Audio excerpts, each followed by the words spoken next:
मैं हमेशा की तरह 1 या 2 घंटे देरी से हूँ।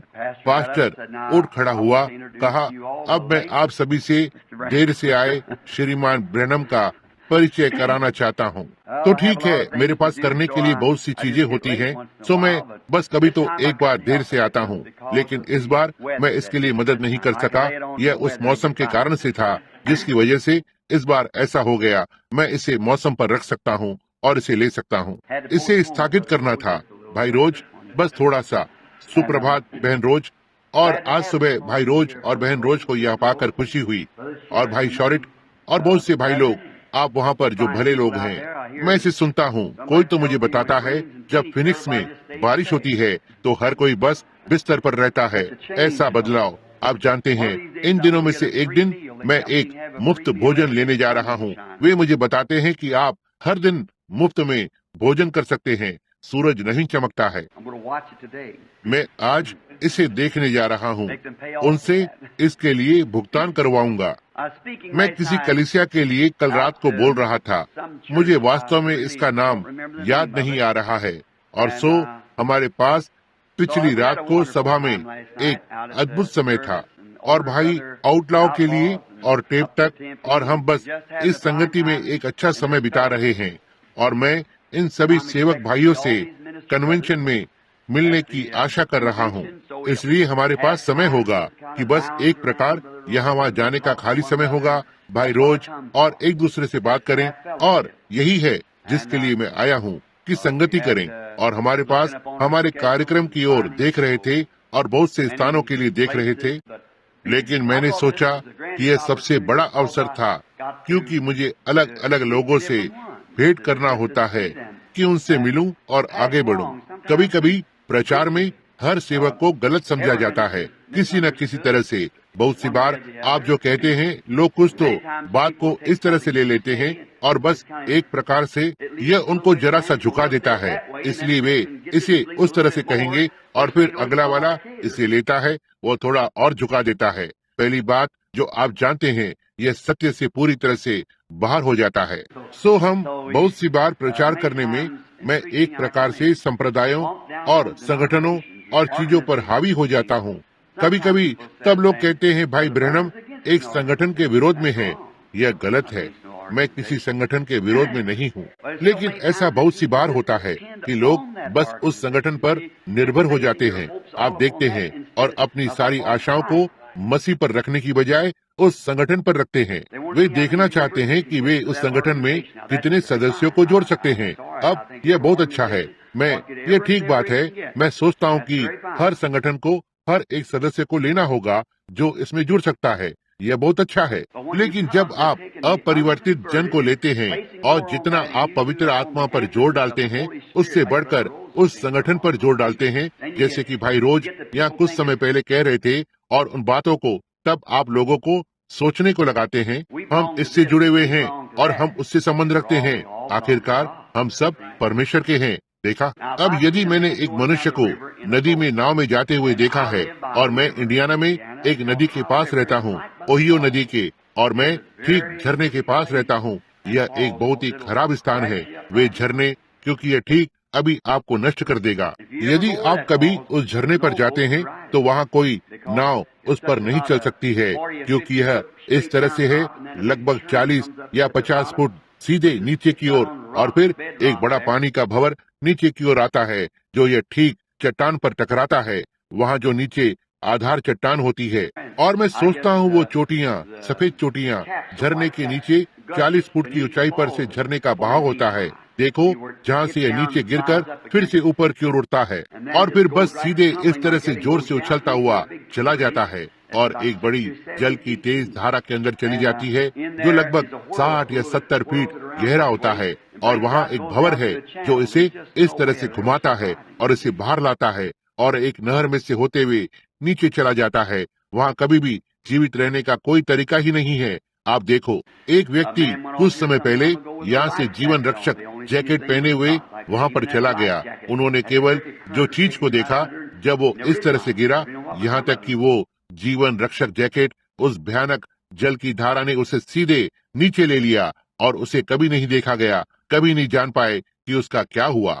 वो चट्टानों पर या किनारों पर वहाँ नीचे अटक गया होगा, हो सकता है लगभग 1 या 2 मील पर, इस तरह से, और जीवित रहने का कोई जरिया नहीं। और यदि मैं किसी को नदी के नीचे उस छोटी पुरानी नाव में जाते हुए देखता हूँ, वहाँ बैठा हुआ पढ़ रहा था, आगे जा रहा था, और मैं उस पर चिल्लाने लगता हूँ, उस नाव से बाहर निकलो, वो नाव उन लहरों से उतर नहीं पाएगी। अब ऐसा नहीं है कि मेरे अंदर उस व्यक्ति के विरोध में कुछ भी है, यहाँ तक कि यदि मुझे उस पर चिल्लाना भी पड़े और उससे बहुत ही कठोर बात करनी पड़े, ऐसा नहीं है कि मेरे अंदर उस व्यक्ति के विरोध में कुछ भी है। मैं उस व्यक्ति से प्रेम करता हूँ, लेकिन मैं जानता हूँ कि वो नष्ट होने जा रहा है।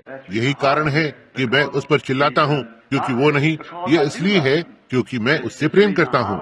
यही कारण है कि मैं चिल्लाता हूँ। यदि मैं परवाह नहीं करता तो मैं कहता, अच्छा, अच्छी मुक्ति मिल रही है, जाने दो। देखो, यदि मैं उसकी परवाह नहीं करता, लेकिन जिस कारण से मैं उन बातों को कहता हूँ, क्योंकि मैं कलीसिया के प्रति उत्साही रहता हूँ, मैं परमेश्वर की कलीसिया के प्रति उत्साही रहता हूँ, और मैं यह देखने से घृणा करता हूँ कि यह तो बस संगठनात्मक विचारों वाला होता जा रहा है, और मैं उस विचारधारा को जानता हूँ। इसी तरह से हर कलीसिया नीचे गिर चुकी है, ठीक उसी तरह से, ठीक उस संगठनात्मक विचारों में से होते हुए। जरा लूथरन के समय में बेदारी के बारे में सोचें, देखो कि यह कहाँ पर चले गए, और जैसे ही यह कभी उस तक पहुंची, यह फिर से कभी भी ऊपर नहीं आई। लूथरन कभी वापस नहीं आए। वेस्ली, मेथोडिस्ट की ओर देखें, वे कभी वापस नहीं आए। पिलग्रिम होलीनेस को देखें, नाजरीन, वे बाकी के सारे, बैप्टिस्ट, प्रेस्बिटेरियन, उनके पास एक बेदारी है। और तब कोई मनुष्य परमेश्वर की सामर्थ के साथ ऊपर उठता है, वो आत्मा में एक अभियान को आरंभ करता है। फिर जैसे ही वो मनुष्य चला गया, तब उन्होंने वहाँ उसमें से एक संगठन बनाया, जैसे मूडी बाइबल संस्थान, जो अच्छा स्थान है, लेकिन यह कभी भी मूडी की तरह नहीं होगा, समझे। और जिन चीजों के लिए मूडी खड़ा था, वे इस बात से लाखों मील दूर हैं, इसलिए आप वहाँ पर हैं। और अब यह सब बौद्धिक हैं, जहाँ मूडी ने इसे आत्मा पर रखा था, आप देखें, और इसलिए आप उन चीजों में यह पाते हैं। अब जब मैंने पहली बार आरंभ किया था, और वर्षों पहले यहाँ फिनिक्स आया था, पेंटिकॉस्टल के अभियान में, मेरे पास स्वयं एक संस्था को आरंभ करने का अवसर था। लेटर रिन के भाई लोग मेरे पास आए, कहा, यही है, आइए आरंभ करें, इसलिए हम उन सभी बाकी संस्थाओं से बड़े होंगे। मैंने कहा, दया, ये ऐसा नहीं है भाइयों, ये बात इस तरह से नहीं है। आप उस रास्ते से 10 लाख मील दूर हैं। परमेश्वर इसे कभी भी आशीषित नहीं करेगा। अपने इतिहास को पढ़ें, बाइबल पढ़ें, इसमें से कोई और संस्था कभी भी बाहर नहीं आएगी जो इसी में से आती है। यह सही बात है। यह संगठित होकर और चले जाते, यह अब लौकिया की स्थिति में है। लेकिन मैं आपको बताऊंगा भाई, अब और कोई परमेश्वर की आशीषित संगठनाएं नहीं है जो ऊपर उठें। इससे कुछ नहीं होगा। हम प्रभु के आगमन पर हैं, समझे। और परमेश्वर बचे हुओं को इस बड़े विश्वव्यापी अभियान में से निकालेगा, जो कि अभी चल रहा है दुल्हन के लिए। लेकिन वहाँ कभी कुछ भी अब और संगठित नहीं होगा आत्मिक रूप से। देखा, यह समाप्त हुआ है।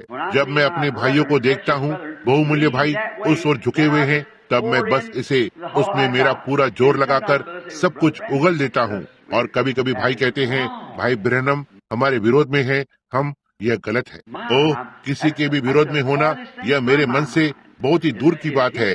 मैं आपके लिए हूँ, मैं आपका भाई हूँ, देखो, और अपनी पूरी कोशिश कर रहा हूँ। और यही कारण है कि मैं कभी भी किसी भी एक संस्था से नहीं जुड़ा। इसलिए मैं दरार में खड़ा हो सकता हूँ और कह सकता हूँ, भाई नहीं, यह इस तरह से नहीं होना है। वे कहते हैं हम असेंबली से संबंध रखते हैं, यह अच्छी बात है। असेंबली ऑफ गॉड मेरे लिए एक शानदार आशीष रही है। हम 4 स्क्वायर से हैं, तो ठीक है। देखो, वो मेरे लिए क्या ही आशीष है। हम यीशु के नाम वाले हैं, देखो, वो मेरे लिए क्या ही आशीष रहे थे। हम ही वो एक हैं, कुछ और हैं, जो भी हो, वे सब आशीष हैं। वे परमेश्वर के लोग हैं, देखा, और परमेश्वर के लोग इस सभी में हैं। और जब हम अपने आप से सहभागी होते हैं, कहते हुए हम यहाँ चर्च ऑफ गॉड से थोड़े बेहतर हैं, आप देखना, या हम 4 स्क्वायर या जीसस नेम से थोड़े बेहतर हैं, या ऐसा ही कुछ। जब हम बस एक, हम हो सकता है विचारों में थोड़ा भिन्न हो। हम सब आज रात का खाना खाने के लिए गए, हम सब अलग अलग पकवान को लेते हैं, लेकिन हम पकवान को एक ही तरह से खा रहे हैं। आप देखना, यही विचार है।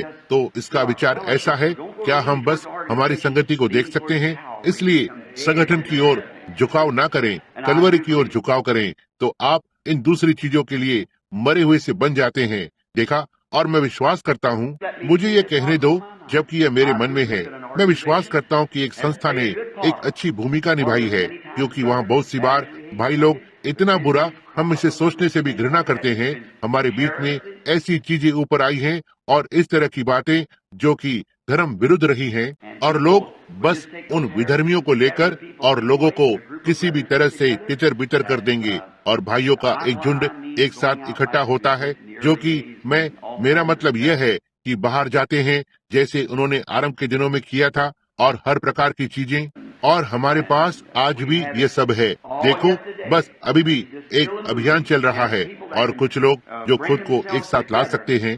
पेंटिकॉस्ट की वास्तविक तस्वीर मेरी राय में, जब यह संगठन की बात आती है, ये वो कलीसिया है बाय पेथरस, स्वीडन में फिलाडेल्फिया कलीसिया। अब वे परवाह नहीं करते कि आपके पास किस प्रकार की शिक्षा है, जब तक ये वचन के अनुसार है।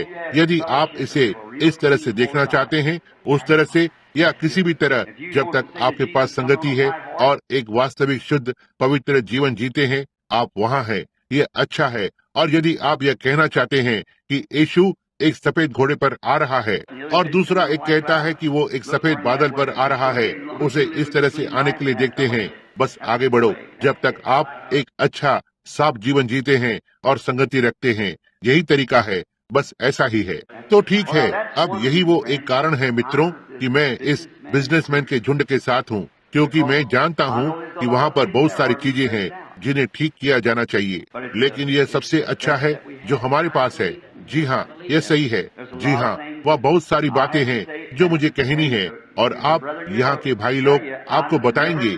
मैं उनके साथ कभी भी बहुत ही कड़े शब्दों का प्रयोग नहीं करता। मैं यहाँ परमेश्वर के सेवक के रूप में हूँ कि सत्य को बताऊं, और मुझे इसका उत्तर देना है। यह सही है, भाई रोज ने कहा, इसलिए हम आपको पसंद करते हैं। तो ठीक है कि हम नहीं कर सकते, हमें इस वचन के साथ बने रहना है। देखा, अभी कुछ समय पहले मैं सोचता हूँ, मैं विदेश में था या पिछले वर्ष टापू पर था, और उनकी एक सभा हुई थी, और कुछ भाई इस महान सभा में बड़ाई कर रहे थे, जहाँ उनके पास सारे देश भर के व्यापारी लोग थे, और वे इस विषय में बोल रहे थे। मेरे पास कोने में एक छोटा सा स्थान था, मेरा व्यवसाय अच्छा नहीं था, और मेरे पास एक भयानक समय था, और पहली बात जो आप जानते हैं, मैं मसीह को ग्रहण करने के लिए अंदर आया, और ओह, मेरे पास अब सब कुछ है। अब यह अच्छा है, हम इसकी सराहना करते हैं, यह अच्छी बात है, लेकिन फलने फूलने या सफलता का मतलब हमेशा ही मसीह नहीं होता है। यह देखिए, और हमें इस पर ध्यान देना है। अब यह अच्छा है, समझे, मैं इसके विरोध में कुछ भी नहीं, लेकिन मैं एक प्रकार से उस रात्रि भाइयों के साथ गया। हम नीचे उस होटल में गए जहां हमारा एक झुंड ठहरा हुआ था, और भाई शकेरियन और हम सभी, और मैंने कहा, तो ठीक है, मैंने कहा, भाइयों, मैं आपको बताऊंगा। मैंने कहा, मैं सोचता हूँ कि आप भाइयों का सबसे अच्छा झुंड है जिनसे मैं अपने जीवन में कभी मिला हूँ। लेकिन मैंने कहा, बात ऐसी है, मैंने कहा, मैं किसी संस्था से संबंध नहीं रखता हूँ, लेकिन मैं उस संगति से जुड़ता हूँ। मैं उनके साथ एक संगति का कार्ड रखता हूँ, केवल एक ही कार्ड जो मैं रखता हूँ, क्योंकि यह सारे संगठनों का प्रतिनिधित्व करता है। आप देखते हैं, और यही है जो मुझे पसंद है, यही है जिसके लिए मैं प्रयास कर रहा हूँ। लेकिन मैंने कहा, जो बात मुझे चिंतित करती है कि आप भाई लोग उन लोगों के सामने जो वहाँ पर हैं, जो आपसे 1000 गुना अधिक फले फूले या सफलता पाए हुए हैं, और फिर उन्हें बताने की कोशिश कर रहे हैं कि मसीह ही सफलता है, उन्हें कभी भी यह बेचने की कोशिश न करें। समझे, कभी भी संसार के साथ तुलना करने की कोशिश मत करो। संसार को हमारे आधार भूमि पर आने दो, उनके आधार भूमि पर मत जाओ। देखा, आप उनकी आधार भूमि पर चले जाते हैं, हम उनके साथ कभी नहीं चमकेंगे। आखिरकार सुसमाचार चमकता नहीं है, यह तेज उज्जवल होता है। हॉलीवुड चमकता है, सुसमाचार तेज उज्जवल होता है। चमकने और तेज उज्जवल होने में बहुत अंतर है। और इसलिए अब, और मैंने कहा, आरंभ के पेंटिकॉस्टल भाई लोग जिनके पास कुछ तो था, इससे छुटकारा पाने की कोशिश की, और गरीबों को खाना खिलाते थे, और इसी तरह से आदि, और बिना किसी चीज के बाहर चले जाते। देखो, ताकि सुसमाचार को प्रचार करें, संगति करें। मैंने कहा, अब हम इस पर बड़ाई मारने की कोशिश कर रहे हैं कि हमारे पास कितना कुछ है। मैंने कहा, इस बात में कितना फर्क है। और एक बहुमूल्य छोटा भाई कुछ समय के बाद वह उठा, मुझसे कहा, उसने कहा, भाई ब्रैनम, यह सबसे बड़ी गलतियों में से एक थी जो लोगों ने कभी की। और मैंने कहा, अब देखो भाई, मैं लोगों को यह बताने की कोशिश नहीं कर रहा था कि जो उनके पास है उसे बेच दें, लेकिन मैं बस इन व्यापारियों के लिए एक मुख्य चीज को लाने की कोशिश कर रहा हूँ। उसने कहा, यह सबसे बड़ी गलती थी जो उन लोगों ने की थी। मैंने कहा, उन्होंने यह पवित्र आत्मा के द्वारा किया। पवित्र आत्मा ने उन्हें ऐसा करने के लिए कहा। पवित्र आत्मा किसी को कुछ भी करने के लिए कहता है, आप वही करें जो वो आपको करने के लिए कहता है। और उसने कहा, तो ठीक है, यह कलीसिया की अब तक की सबसे बेकार गलती थी। मैंने कहा, क्यों भाई? और ठीक वहाँ उस व्यक्ति के सामने जिससे मैं बात कर रहा था, उसने कहा, क्योंकि जैसे ही वहाँ कलीसिया में एक छोटा सा वाद विवाद ऊपर आया, वहाँ यूनानियों और इब्रानियों और इत्यादि के बीच एक अंतर था। कहा, उन लोगों के पास जाने के लिए स्थान नहीं था, उनके पास यहाँ तक लौटने के लिए कोई घर भी नहीं था। मैंने कहा, बिल्कुल ठीक, यही परमेश्वर की इच्छा थी। उसने कहा, यह भला परमेश्वर की इच्छा कैसे हो सकती है? मैंने कहा, वे हर जगह पर गए, सुसमाचार को फैला रहे थे, क्योंकि उनके पास जाने के लिए कोई स्थान नहीं था। पवित्र आत्मा कोई गलती नहीं करता है, यह बस ऐसे ही नहीं करता है, बस ऐसा ही है। और जैसा कि मैं कल रात बोल रहा था, आपको बस परमेश्वर को थामे रहना है और उसके वचन को थामे रहें और इसे सही से पकड़े रहें। कोई फर्क नहीं पड़ता कि ये आपको कहाँ ले जाता है, बस इसके पीछे पीछे चलना, बस ऐसे ही आगे चलते रहें। लेकिन निश्चित रूप से मैं इस बिजनेसमैन की संगति का एक समर्थक हूँ और हर एक कन्वेंशन जिसमें मुझे आमंत्रित किया जाता है, मैं हमेशा ही जाता हूँ और बोलता हूँ, वो सब कुछ कहता हूँ जो मैं कह सकता हूँ। न ही केवल कहने के लिए कुछ समझौता करने का यत्न करें जो किसी को प्रसन्न करना हो, इसे या उसे, लेकिन हर बार जब मैं अपनी सभा में जाता हूँ, मैं अध्ययन करने और प्रार्थना करने और उपवास करने की कोशिश करता हूँ और कहता हूँ, प्रभु यीशु, मैं क्या कह सकता हूँ जिससे उन लोगों की सहायता हो सके। हर कोई जानता है कि मैं प्रचारक नहीं हूँ, मैं एक वक्ता नहीं हूँ। मैं हर कोई यह जानता है, मैं प्रचारक नहीं हूँ। मेरा संदेश बीमारों के लिए प्रार्थना करना है और इसी तरह से इत्यादि, लेकिन मैं एक प्रचारक नहीं हूँ। हर कोई यह जानता होगा जो मुझे प्रचार करते हुए सुनता है, लेकिन मैं जो कहता हूँ, मैं उसमें उत्तेजना डालना चाहता हूँ जो कुछ तो करेगा। न ही यह कहने के लिए कि क्या वो एक प्रभाव डालने वाला प्रचारक नहीं है, क्या वो अपने व्याकरण का सही प्रयोग नहीं करता है, क्या वो पुलपिट में अद्भुत नहीं है। मैं यह नहीं चाहता, मैं ऐसा नहीं कर पाऊंगा। परमेश्वर ने मुझे इसके लिए कभी नहीं बुलाया, लेकिन मैं कुछ ऐसा पाने की कोशिश करता हूँ जो उस व्यक्ति की सहायता करे और वो कलीसिया एक बेहतर कलीसिया बने, सहायता करे कि इससे लोग बेहतर बने। इस पर प्रार्थना करता हूँ। अब मैं एक प्रकार से इस तरह से बोल रहा था क्योंकि मैंने देखा कि कुछ लोग अब भी एकत्र हो रहे हैं और बाहर बारिश हो रही है। यही कारण है कि मैं इन बातों को कह रहा था अब एक 15 मिनट के बाद। और अब मैं भाई को धन्यवाद देना चाहता हूँ। मैं भाई फूलर को लंबे समय से जानता हूँ, हमेशा ही उनसे अपने हृदय की गहराई से प्रेम किया और हमारे पास बहुत सी बातें एक जैसी है भाई फूलर, और इसलिए मैंने भाई फूलर को बहुत वर्षों से देखा है और मैं उसे जानता हूँ कि वह वास्तविक सच्चा परमेश्वर का मनुष्य है और मैं उससे प्रेम करता हूँ। और मैं आज सुबह यहाँ पर संगति करने के लिए हूँ। बहुत ही खेद है कि मैं उनकी रात की सभा से चूक गया कि जबकि इसका विज्ञापन यहाँ पर किया गया था, लेकिन यह कुछ ऐसा था जिसकी मैं मदद नहीं कर सकता था। और मैं आज सुबह यहाँ आकर खुश हूँ। उसकी कलीसिया को देखकर अच्छा लगा किस तरह से परमेश्वर ने उन्हें फलने फूलने को लगाया है और उन्हें आशीषित किया है, और हर एक चीज जो उसने उसके लिए की है, मैं निश्चित रूप से इसकी सराहना करता हूँ। होने पाए परमेश्वर उसे लगातार आशीष दे और इस आराधनालय को आशीष करे और ट्रस्टी बोर्ड, डीकन और कलीसिया के सारे सदस्यों को, और होने पाए आप बढ़ें और प्रभु के अनुग्रह में फले फूले। यह मेरी नम्र प्रार्थना है। अब इससे पहले कि हम वचन के पास जाएं, आइए पहले लेखक के पास जाएंगे। आइए प्रार्थना के लिए कुछ क्षण के लिए हमारे सिरों को झुकाएं,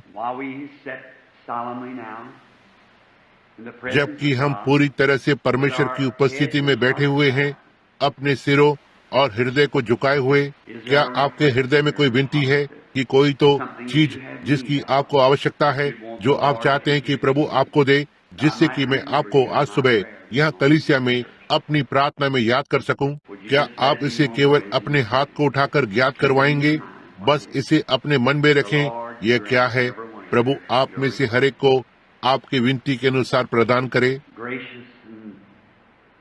अनुग्रहकारी और पवित्र पिता परमेश्वर, जिसने मसीह यीशु के जरिए से सारी चीजों की सृष्टि की, उसकी महिमा के लिए हम आज सुबह हमारे हृदय में धन्यवाद के साथ आपकी उपस्थिति में आते हैं। और जैसा कि हम बारिश में से होकर गाड़ी चलाकर आए हैं और हवा चल रही है, बारिश हो रही है, हम प्रार्थना करते हैं स्वर्गीय पिता कि आप हम पर स्वर्ग की वर्षा को उंडेलेंगे। आत्मिक बारिश, अंतिम बारिश और पहली बारिश एक साथ आज हमारे हृदय में उंडेलेंगे। हम प्रार्थना करते हैं पिता कि आप इस कलीसिया को आशीष देंगे।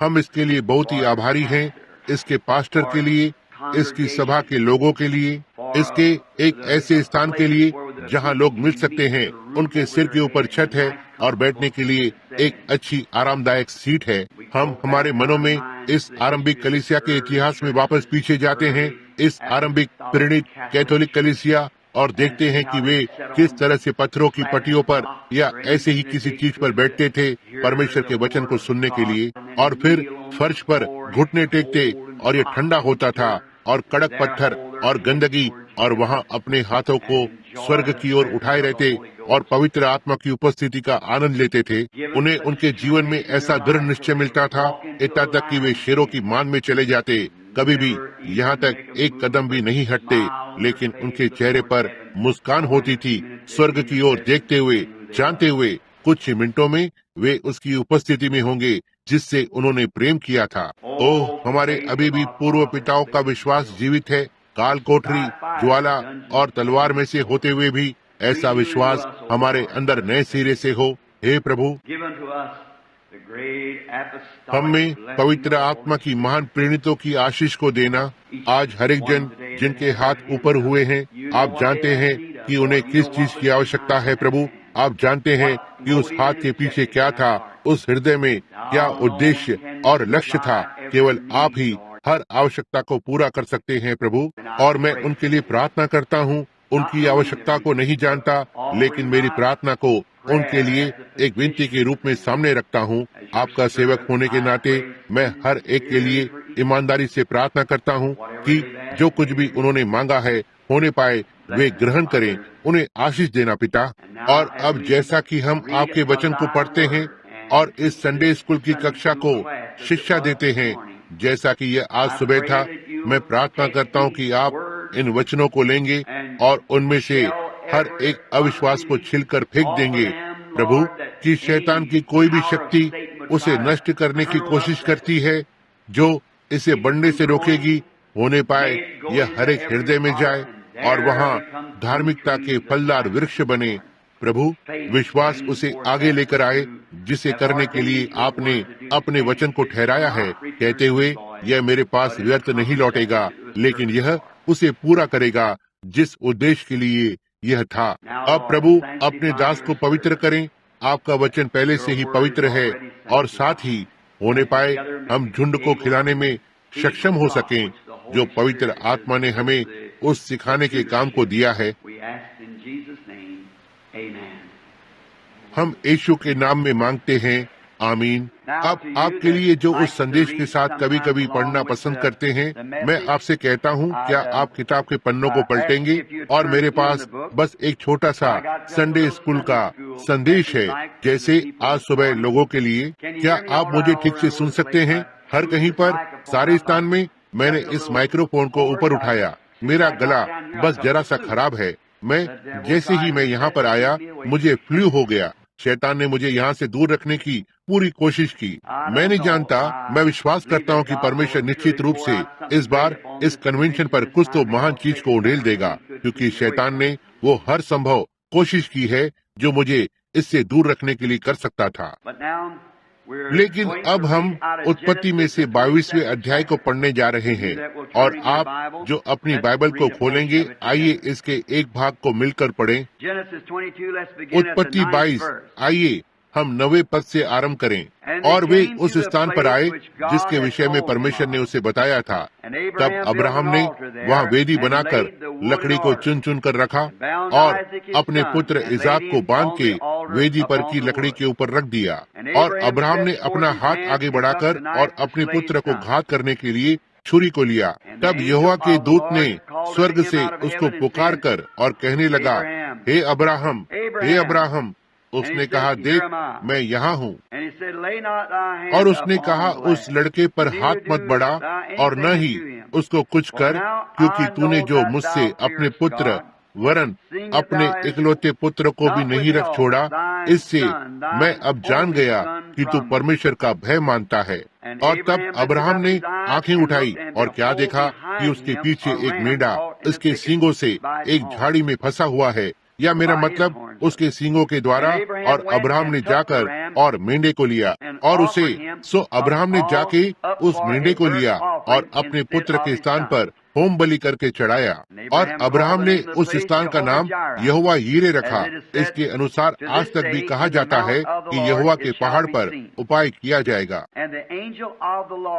फिर यहोवा के दूत ने दूसरी बार स्वर्ग से अब्राहम को पुकार के कहा और कहा, यहोवा की यह वाणी है कि मैं अपनी ही यह शपथ खाता हूँ कि तूने जो यह काम किया है कि अपने पुत्र वरन अपने इकलौते पुत्र को भी नहीं रख छोड़ा, इस कारण मैं निश्चय तुझे आशीष दूंगा और निश्चय मैं तेरे बीजों को आकाश के तारागण के समान अनगिनत करूंगा और समुद्र के तीर की बालू के किनकों के समान, और तेरा बीज अपने शत्रुओं के नगरों का अधिकारी होगा। मैं उस अंतिम वाक्यांश को वहाँ एक विषय के लिए लेना चाहता हूँ, और तेरा बीज उसके शत्रु के फाटक का अधिकारी होगा। यह एक जबरदस्त प्रतिज्ञा है। अब हम सब इस कहानी से परिचित हैं। हो सकता है इसे फिर से बार बार समय समय पर पढ़ें, अब्राहम की कहानी को, और कैसे परमेश्वर ने उसे उसके देश से बाहर बुलाया और कैसे वो एक साधारण सा मनुष्य था, कुछ भी विशेष नहीं, लेकिन परमेश्वर ने उसे बुलाया और उसे एक प्रतिज्ञा दी। अब मैं चाहता हूँ कि आप ध्यान दें कि यह प्रतिज्ञा जो परमेश्वर ने अब्राहम से की, केवल अब्राहम के लिए ही नहीं थी, लेकिन यह उसके बाद के बीज के लिए थी। अब बहुत से लोग कहते हैं, ओह, यदि मैं अब्राहम की तरह होता, यदि मैं वहाँ होता जहाँ परमेश्वर ने मुझसे बात की होती थी और मुझे आश्वासन देता था जैसे उसने अब्राहम को दिया था, तब मेरे पास होता, मेरे पास सचमुच में विश्वास होता। भाई ब्रैनम, यदि ऐसा मेरे पास होता था, यदि परमेश्वर मुझसे बात करता जैसे उसने अब्राहम से की थी, लेकिन आपके पास वही प्रतिज्ञा है जो अब्राहम के पास थी, अर्थात यदि आप अब्राहम के बीज हैं। तब आप कहते हैं, लेकिन भाई ब्रैनम, मैं एक अन्य जाति हूँ, मेरे पास अब्राहम का बीज नहीं हो सकता। अब्राहम का बीज स्वाभाविक बीज नहीं था, यह आत्मिक बीज था, क्योंकि उसका खतना कुछ भी नहीं था। वो प्रतिज्ञा उसने यहाँ तक उसके खतने से पहले ही दे दिया, लेकिन यह उसे खतने से पहले दिया गया था, और ऐसा इसलिए नहीं था क्योंकि उसका खतना हुआ था और उस तरह से परमेश्वर के साथ वाचा में था, क्योंकि अब्राहम ने परमेश्वर पर विश्वास किया। और वचन ने कहा कि जब हम मसीह में मर जाते हैं तो हम अब्राहम के बीज बन जाते हैं। पौलुस इसके बारे में बोलता है, और जो यहूदी हैं वो बाहर से यहूदी नहीं है, लेकिन वो अंदर से यहूदी हैं। इसलिए यदि आप परमेश्वर की आत्मा से जन्मे हैं, तुम अब्राहम के बीज हो और प्रतिज्ञा के अनुसार अब्राहम के साथ संगी वारिस हो। देखा, इसलिए हर एक प्रतिज्ञा जो परमेश्वर ने अब्राहम को दी वो आपकी है, क्योंकि आत्मिक रूप से आप अब्राहम के बीज हैं। और यदि आप यहूदी लहू में जन्मे होते तो आप उससे कहीं अधिक यहूदी होते, और फिर उस कलीसिया में एक रूढ़िवादी यहूदी होते और इस बहुमूल्य पवित्र आत्मा और प्रभु यीशु मसीह का इनकार करने वाले। देखा, आप एक यहूदी से अधिक हैं, क्योंकि आप एक यहूदी हैं जो स्वर्ग से एक प्रतिज्ञा से जन्मा है, जिसे परमेश्वर ने अब्राहम को दिया, और अब्राहम ने इसे विश्वास के द्वारा स्वीकार किया, और यही है जिसने उसे वो बनाया जो वो था। आखिरकार एक यहूदी बस अलगाव है और पार होकर इब्रानी और इसी तरह से इत्यादि। अब लेकिन जब आप अपने आप को संसार की चीजों से अलग कर लेते हैं, उस अलग करने वाली रेखा को पार कर लेते हैं और एक अनजान देश में परदेसी होकर रह रहे हैं, एक ऐसे देश में जैसे कि आप आरंभ में वहाँ नहीं थे, ऐसे लोगों के साथ जिनके साथ आप आरंभ में कभी नहीं जुड़े, तब आप एक आत्मिक यहूदी बन जाते हैं, क्योंकि उसी तरह से अब्राहम ने विश्वास के द्वारा अपने देश को छोड़ दिया, अपने लोगों को छोड़कर अजनबी लोगों के साथ एक अजनबी देश में चला गया। आपने अपने लोगों को छोड़ दिया है, संसार को पीछे छोड़ दिया, अपने संगी साथियों को पीछे छोड़ दिया है, यीशु मसीह के लहू में से होते हुए पार हो गए और आप परदेसी हैं, एक नगर की खोज में हैं, जिसका बनाने वाला और रचने वाला परमेश्वर है। जैसे अब्राहम खोज में था, मुसाफिर, उसके साथ तंबू में रहते हुए, कलीसियाएं स्वर्ग के राज्य के संगी नागरिक, मसीह यीशु में से होते हुए सारी चीजों के वारिस, समझे, हम पार हो गए हैं, अलग हुए हैं। अब अब्राहम और उसके बाद उसके बीज के लिए प्रतिज्ञा की गई है। अब परमेश्वर अब्राहम को यह प्रतिज्ञा देता है, उसके बीज को अपने शत्रु के फाटक पर अधिकार करेगा। जब उसने अब्राहम की परीक्षा की, अब्राहम को परखा, अब परीक्षा के आने के बाद तब अब्राहम पहले से परिवर्तित हो चुका था। हम इसे कहेंगे पगानवाद से परमेश्वर के अंदर, और उसके बाद परमेश्वर ने उसे पवित्र आत्मा के चिन्ह के रूप में खतना दिया था। फिर खतने के बाद उसके बाद परीक्षा का समय आता है। यहाँ कलीसिया का एक बहुत ही सुंदर नमूना कि हमारे बचाए जाने के बाद तब हमें प्रतिज्ञा किए हुए खतने की मोहर मिलती है, जो शरीर की नहीं है लेकिन आत्मा की है, और पवित्र आत्मा हमारा खतना है। यह परमेश्वर का तेज चाकू है, यह अलग करता है और हम में से देह के अतिरिक्त मांस को काटता है। संसार के परमेश्वर का वचन दोधारी तलवार से भी तेज, इसलिए आप देखिए फिर से वापस आकर परमेश्वर का वचन वो चीज है जिसे पवित्र आत्मा उपयोग करता है, ना ही संस्थाओं को, ना ही संप्रदायों को, लेकिन वचन ही है जो हमें संसार की चीजों से अलग करता है। यह हमारे विचारों और चीजों को काट देता है और हमें पूरी तरह से परमेश्वर के लिए समर्पित करता है। यीशु ने कहा, यदि तुम मुझ में बने रहो और मेरा वचन तुम में, वहाँ आप हैं। तब यह आपका वचन नहीं है, यह उसका वचन है। तब आप देखते हैं, यदि तुम मुझ में बने रहो और मेरा वचन तुम में, तुम जो चाहो मांग सकते हो। समझे, ये क्या है? आप अपना खुद का शब्द नहीं बोल रहे हैं, आप उसका वचन बोल रहे हैं। तो फिर पवित्र आत्मा ही वो एक है जो परमेश्वर के वचन को लेता है और हमें संसार की इन चीजों से अलग करता है। देखो, खतना करना, काटना, तब आप परीक्षा के समय में से होकर जाते हैं। अब अब्राहम बाहर बुलाए जाने के बाद कसदियों के देश में, उर के नगर में, वो एक मुसाफिर बन गया, एक परदेसी, और फिर परमेश्वर ने उसे बुलाया, उसके साबित होने के बाद कि वो आगे बढ़कर और परमेश्वर को उसके वचन पर लेने जा रहा था। तब परमेश्वर ने तब क्या किया? उसे एक चिन्ह दिया था कि उसने उसे स्वीकार कर लिया था और उसने उसका खतना किया था और उसने इस्माइल और उसके सारे घराने का खतना किया।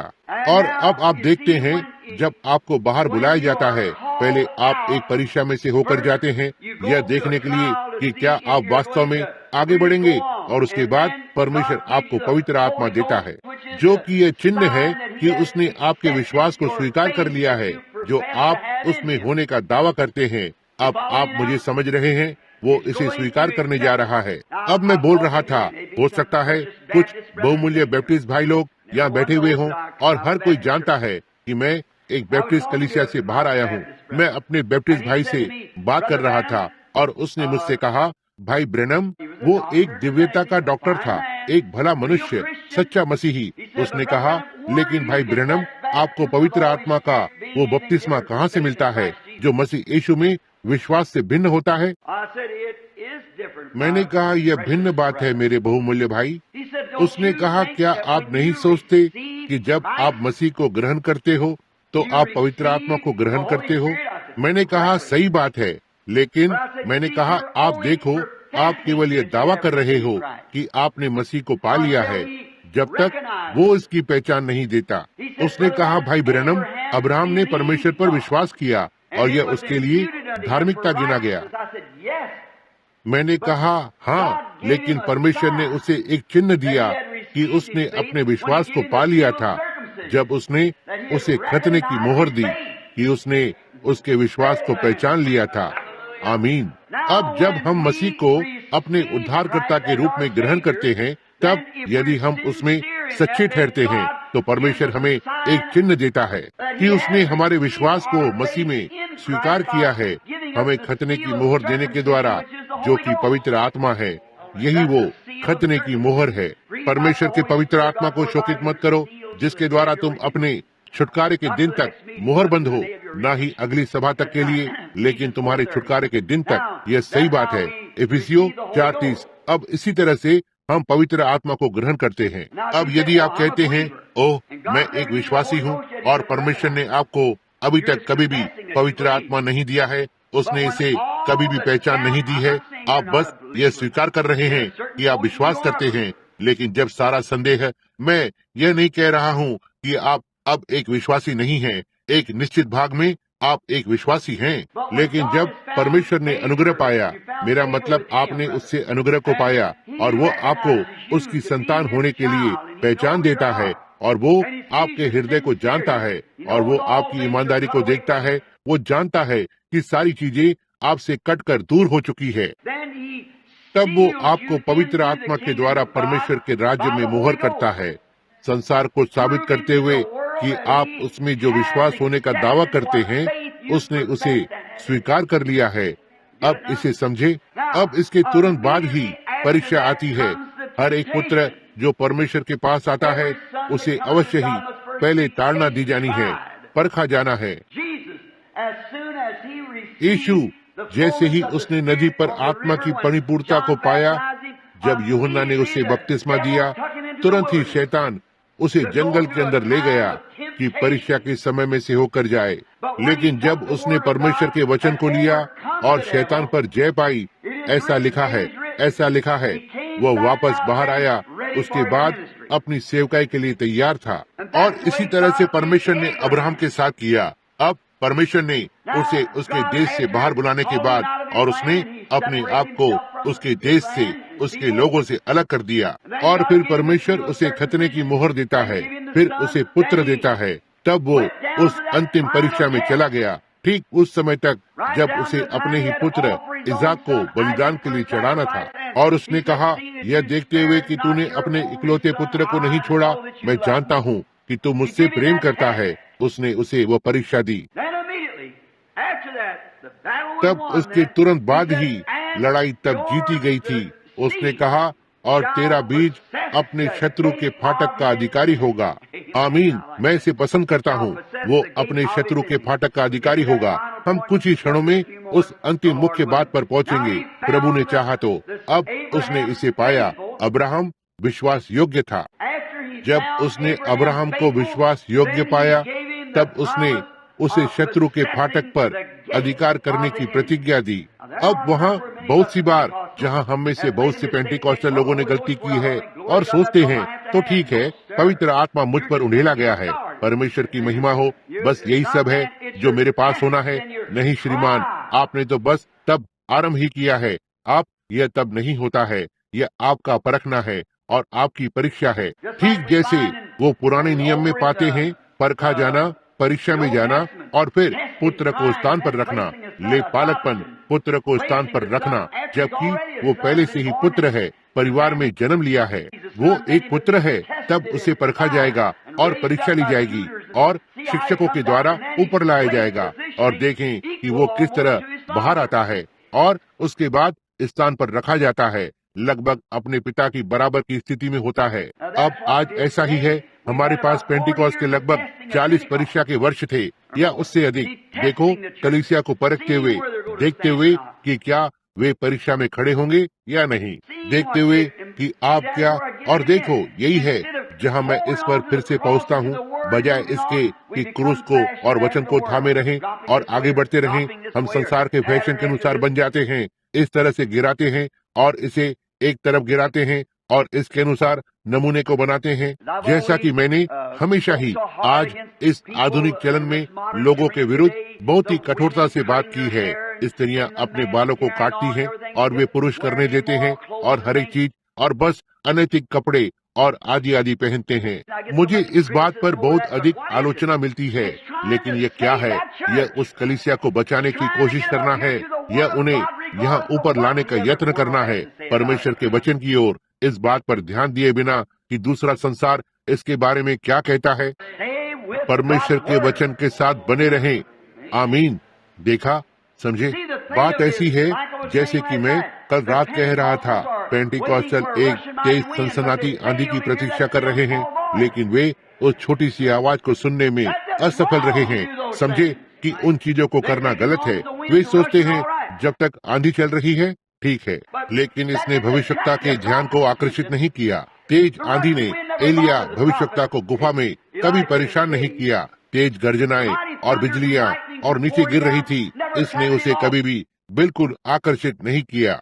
लेकिन जिस बात ने उसे चौंका दिया वह छोटी धीमी आवाज थी जो कुछ तो भीतर बोल रही थी, मेरा वचन सत्य है, हर एक मनुष्य का वचन झूठा ठहरे और मेरा वचन सच्चा ठहरे। यही है जिसने भविष्यवक्ता को आकर्षित किया। देखा, और यह अब भी करेगा। परमेश्वर का वचन हमेशा ही आत्मिक मन को आकर्षित करता है, क्योंकि यह आप में मसीह का मन है जो जानता है कि वचन सत्य है। और आप परीक्षा के समय में से होकर जाते हैं। कलीसिया एक परीक्षा के समय में से होकर जाती है। हर एक व्यक्ति परीक्षा के समय से होकर जाता है, इससे पहले कि वो कभी शत्रु के फाटक पर अधिकार कर सके।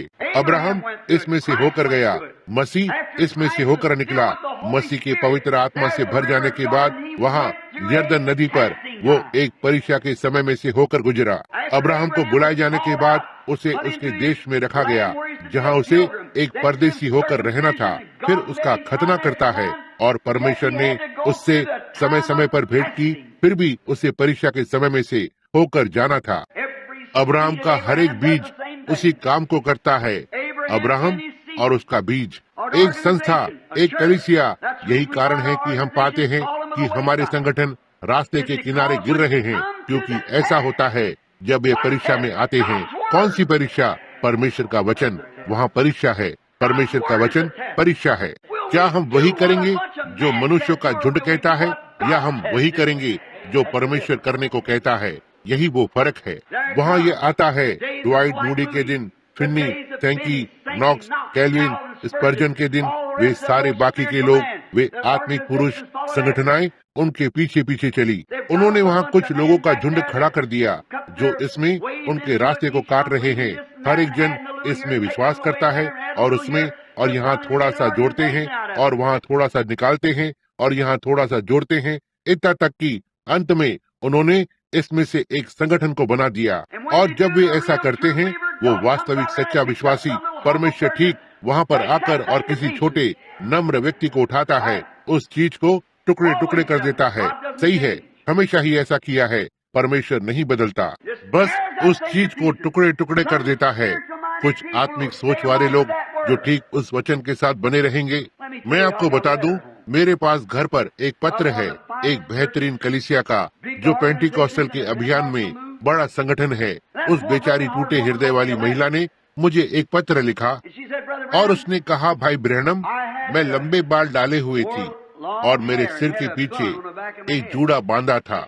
उसने कहा और मेरे पति को यह पसंद आया और उसने कहा हम उस शहर में चले गए थे जहाँ पर हमारी ये कलीसिया थी जो वास्तव में आत्मिक थी। हम इस बड़ी कलीसिया में गए जो शहर की पहली कलीसिया थी, और कहा जब हम वहाँ पहुँचे वहाँ सभी पेंटिकॉस्टल बहनों ने अपने बाल काट दिए थे और कहा वे इस विषय में मेरे पीछे पड़ गए। मैंने कहा नहीं नहीं, मैं विश्वास करती हूँ कि बाइबल हमारे लिए कहती है कि हमें ऐसा नहीं करना है, ऐसा करना अपमानजनक बात है। और सो उसने तब कहा, और वे कहते रहे, वे उस पर हंसते, कहते, हे तुम्हारा टायर पीछे की ओर सपाट जा रहा है, तुम्हारा अतिरिक्त टायर, और इसी तरह से सब कहते, और मेरे पति के इस तरह से पीछे पड़ गए। इतना तक उसने मुझे मेरे बाल काटने के लिए मजबूर किया और कहा मैं तब से लेकर दोषी समझती हूँ। इस पर सोचें, एक पेंटिकॉस्टल कलीसिया जिसे परमेश्वर के वचन के लिए खड़ा होना चाहिए, यही है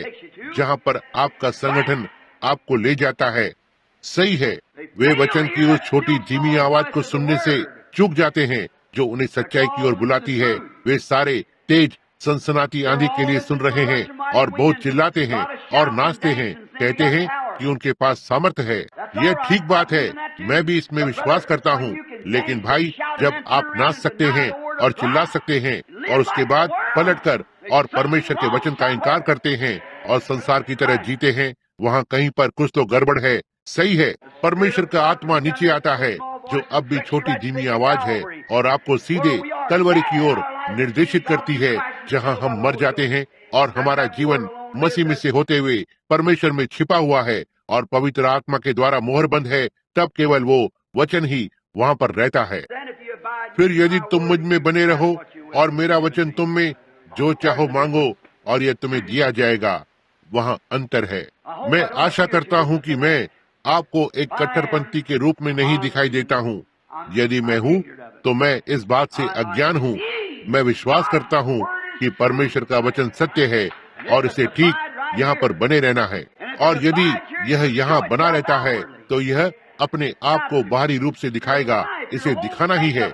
आपका जीवन, आपका सारा रूप का बदलाव भिन्न होगा। इसलिए जब परमेश्वर ने अब्राहम को परीक्षा दी, वो 100% इसमें से होकर आया और होगा। परमेश्वर एक संगठन की परीक्षा नहीं कर सकता है क्योंकि यह पूरी तरह से उलझे हुए हैं। परमेश्वर संगठन के साथ उस तरह व्यवहार नहीं करता है। वह अन्य जाति के राष्ट्रों के साथ व्यवहार नहीं करता है। उसने अन्य जातियों में से लोगों को निकाला। इजराइल उसने एक राष्ट्र को लिया, परंतु अन्य जातियों में से उसने अपने नाम के निमित्त अन्य जातियों में से लोगों को निकाला। तो आप देखते हैं, यह न ही यह एक संगठन नहीं है, यह एक व्यक्तिगत है जिसे वो अन्य जातियों में से निकालता है। और जब परीक्षा आती है, आप देखते हैं कि क्या होता है। हम धर्मीकरण के लिए बाहर आए। हमने पेंटिकॉस्टल के अभियान में पवित्र आत्मा का बपतिस्मा पाया था। लेकिन जब यह परीक्षा के समय की बात आती है तो चमकाए हुए विद्वानों को लेते हैं, संसार के समान बनना चाहते हैं, बिल्कुल वैसे ही जैसे वेस्ली के अभियान के दिनों में था और उन बाकी के सारे के दिनों में। वे विद्यालय जाते हैं, वे विज्ञान को सीखते हैं और वे इस तरह की सारी दूसरी प्रकार की चीजें सीखते हैं जो शिक्षा के साथ साथ चलती हैं, और वे मनोविज्ञान को सीखने की कोशिश करते हैं। बस सबसे अच्छी बात तो ठीक है, ऐसा मत कहो उन्हें यह और वो करने दो क्योंकि ऐसा होगा। देखो, आप एकत्र होकर और निर्माण कर रहे हैं। आपका उद्देश्य गलत है, आपका लक्ष्य गलत है। आप कलवरी को निर्माण करने की बजाय एक संगठन को निर्माण कर रहे हैं। आप वचन के मार्ग से आए बिना कलवरी को कैसे निर्माण कर सकते हैं? क्योंकि हम वचन के जल से धोए गए हैं। तुम मुझ में बने रहो और मेरा वचन तुम में, फिर तुम जो चाहो मांगो। यही है जहां हम पेंटिकॉस्टल अभियान की हार को देखते हैं, क्योंकि वे वचन से दूर हो जाते हैं। वचन एक बात को कहेगा, वे यह प्रयास करेंगे कि वो संगठन कहीं न कहीं बीच में लेकर आए, और वे सीधे उस वचन से दूर चले जाएंगे और उसे सीधे संगठन में ले जाएंगे। और आप देखते हैं कि यह कहाँ चला गया है। यह लगभग बाकी की कलीसियाओं के समान ही है। लेकिन फिर हम नाचते हैं और चिल्लाते हैं और अन्य जुबान में बोलते हैं और ऊपर नीचे कूदते हैं। वे सब ठीक है, उनका संगठन ठीक है। मैं आशा करता हूँ कि मैंने अपने आप को स्पष्ट किया है। लेकिन बात ऐसी है, वो वचन की छोटी धीमी आवाज बोल रही है। ऐसा ही है, आप एक परीक्षा में से होकर जाते हैं। परमेश्वर आपकी परीक्षा लेता है, जैसे उसने अब्राहम की परीक्षा की। वो अब्राहम के बीच की परीक्षा लेता है उसके बाद। और अब जिस कारण से हम शत्रु के फाटक पर अधिकार नहीं करते हैं, इसका कारण हमारे बीच बहुत कुछ है। ये इसलिए है क्योंकि हम परीक्षा में खड़े नहीं हो पाते हैं। और मैं आपको कुछ तो बताऊंगा, वचन की परीक्षा सही है। वो कारण जो हमारे पास नहीं है, वो हमारे पास कभी भी नहीं होगा संगठन में। मैं सोचता हूँ कि पेंटिकॉस्ट के पास कुछ अच्छा संगठन है, कुछ सबसे अच्छे मनुष्य जो मैं रखता धरती के ऊपर रहते हैं, जो उन संगठन से संबंध रखते हैं। असेंबली ऑफ गॉड, वहाँ पर मेरे मित्र हैं। ओह, एक भाई ठीक वहाँ इंडियाना में है। मैं एक सभा को करने जा रहा हूँ।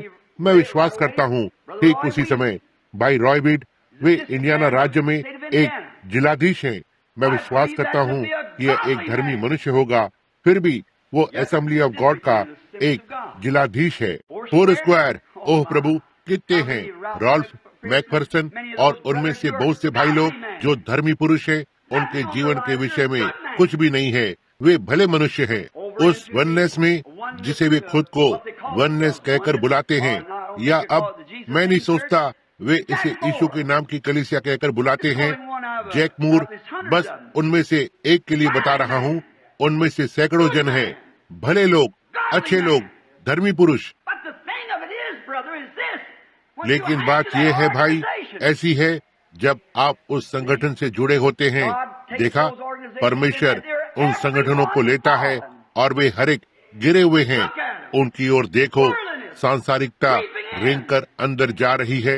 उनकी महिलाओं की ओर देखो, उनके पुरुषों की ओर देखो, उनकी परिस्थितियों की ओर देखो। मैं आपको दिखा सकता हूँ असेंबली ऑफ गॉड के लोग जिनके बोर्ड पर वे डीकन के पद पर हैं, जिसने 2 या 3 बार विवाह किया है। प्रचारक उनके काम को जारी रखते हैं, स्त्रियां उनके बाल कटवाती हैं, छोटे कपड़े पहनती हैं, श्रृंगार करती हैं और फिर भी पवित्र आत्मा होने का दावा कर रही हैं, अन्य जुबान में बोलने के प्रमाण पर निर्भर रहते हैं, या ऊपर नीचे कूदते हैं या चिल्लाते हैं।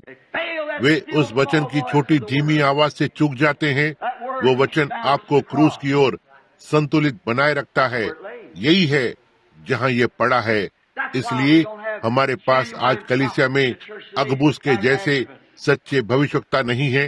इसलिए आज कलीसिया वे मुश्किल से अन्य भाषा में बोलने को सम्मान देते हैं जब कोई बोलता है, क्योंकि उन्होंने बहुत अधिक नकली और बेहुदा चीजें सुनी हैं, इतना तक कि वे जान भी नहीं पाते कि इसमें कौन सही है और कौन गलत है। अनुवाद जो केवल झांसा है, कोई तो बस कुछ कह देता है क्योंकि वो नेतृत्व को महसूस करता है। यह कोई अनुवाद नहीं है। अनुवाद ऐसा नहीं कि कोई खड़ा होता है और अन्य जुबान में बोलता है, कोई दूसरा कुछ मिनटों में उठकर और जो उसने कहा उसका अनुवाद करता है। जब एक बोल रहा होता है तो दूसरा ठीक उसी समय वहाँ पर अनुवाद कर रहा होता है, शब्द दर शब्द कह रहा होता है, वही भाव के साथ हर एक चीज एक सी होती है। यह मनुष्य हो सकता है भविष्यवाणी कर रहा हो, लेकिन यह अनुवाद नहीं है। उनमें से कुछ इस प्रकार की आवाज कुछ तो दे रही होती है, यहाँ यह पीछे कुछ और ही बता रही है, और कुछ 10 शब्द कहते हैं, दूसरा इसके पीछे अनुवाद के लिए 50 शब्द बोल देता है। अनुवाद का अर्थ होता है शब्द दर शब्द कहना। यदि यह परमेश्वर का वचन है तो इसे आना ही है, शब्द दर शब्द, पंक्ति दर पंक्ति, पंक्ति दर पंक्ति, इसी प्रकार से वचन को आना है। लेकिन हमने क्या देखा है, बहुत ही अधिक बनावटी, और उन्होंने ऐसा क्रम में किया, बजाय इसके कि वचन के साथ बने रहें, उन्होंने इसे वहाँ पर रखा। जैसे ही एक मनुष्य ने ऐसा किया, उन्होंने उसे पेंटिकॉस्टल कहकर बुलाया। और आप जानते हैं कि यह क्या होता है, जब परीक्षा आती है, परीक्षा का समय, तब बीज आरंभ करता है। यह दिखाता है कि कौन सा बीज है और कौन सा नहीं है। अब इस बात की परवाह किए बिना कि किस बात ने जगह ली, अब्राहम वचन के साथ उस प्रतिज्ञा के साथ बना रहा। लेकिन आज संगठन ऐसा नहीं कर सकता, और आप में से कुछ बहुमूल्य भाई लोग जो उन संस्थाओं से संबंध रखते हैं, आप एक बार उनसे असहमत होते हैं तो आप जानते हैं कि आप कहाँ चले जाते हैं। आप में से कितने जन जानते हैं, मैं अब इस भवन में नहीं कहता, लेकिन कितने जो मेरे अध्ययन में रहे हैं, कितने मेरे साथ रहे हैं, कहें भाई ब्रैनम, हम जानते हैं कि यह सच्चाई है, लेकिन यदि हमें यहाँ बाहर निकाल दिया जाता है तो हम क्या करेंगे? भाई, हम क्या करेंगे? कलवरी पर लटके रहें, प्रतिज्ञा को थामे रहें, क्रूस को थामे रहें, बिना परवाह किए। और वहाँ पर उनके पास कुछ बहुत ही भले लोग हैं, देखा।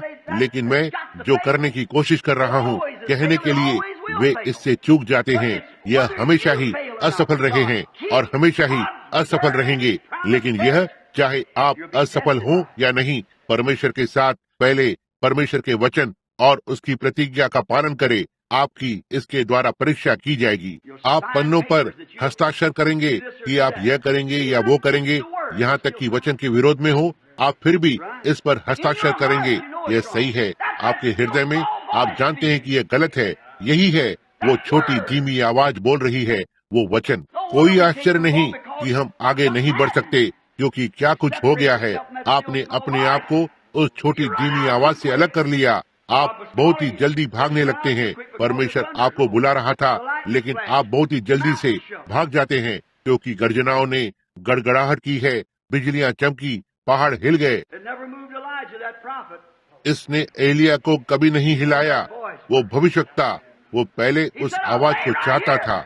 उसने कहा, मैं ठीक यहाँ पर पड़ा रहूंगा।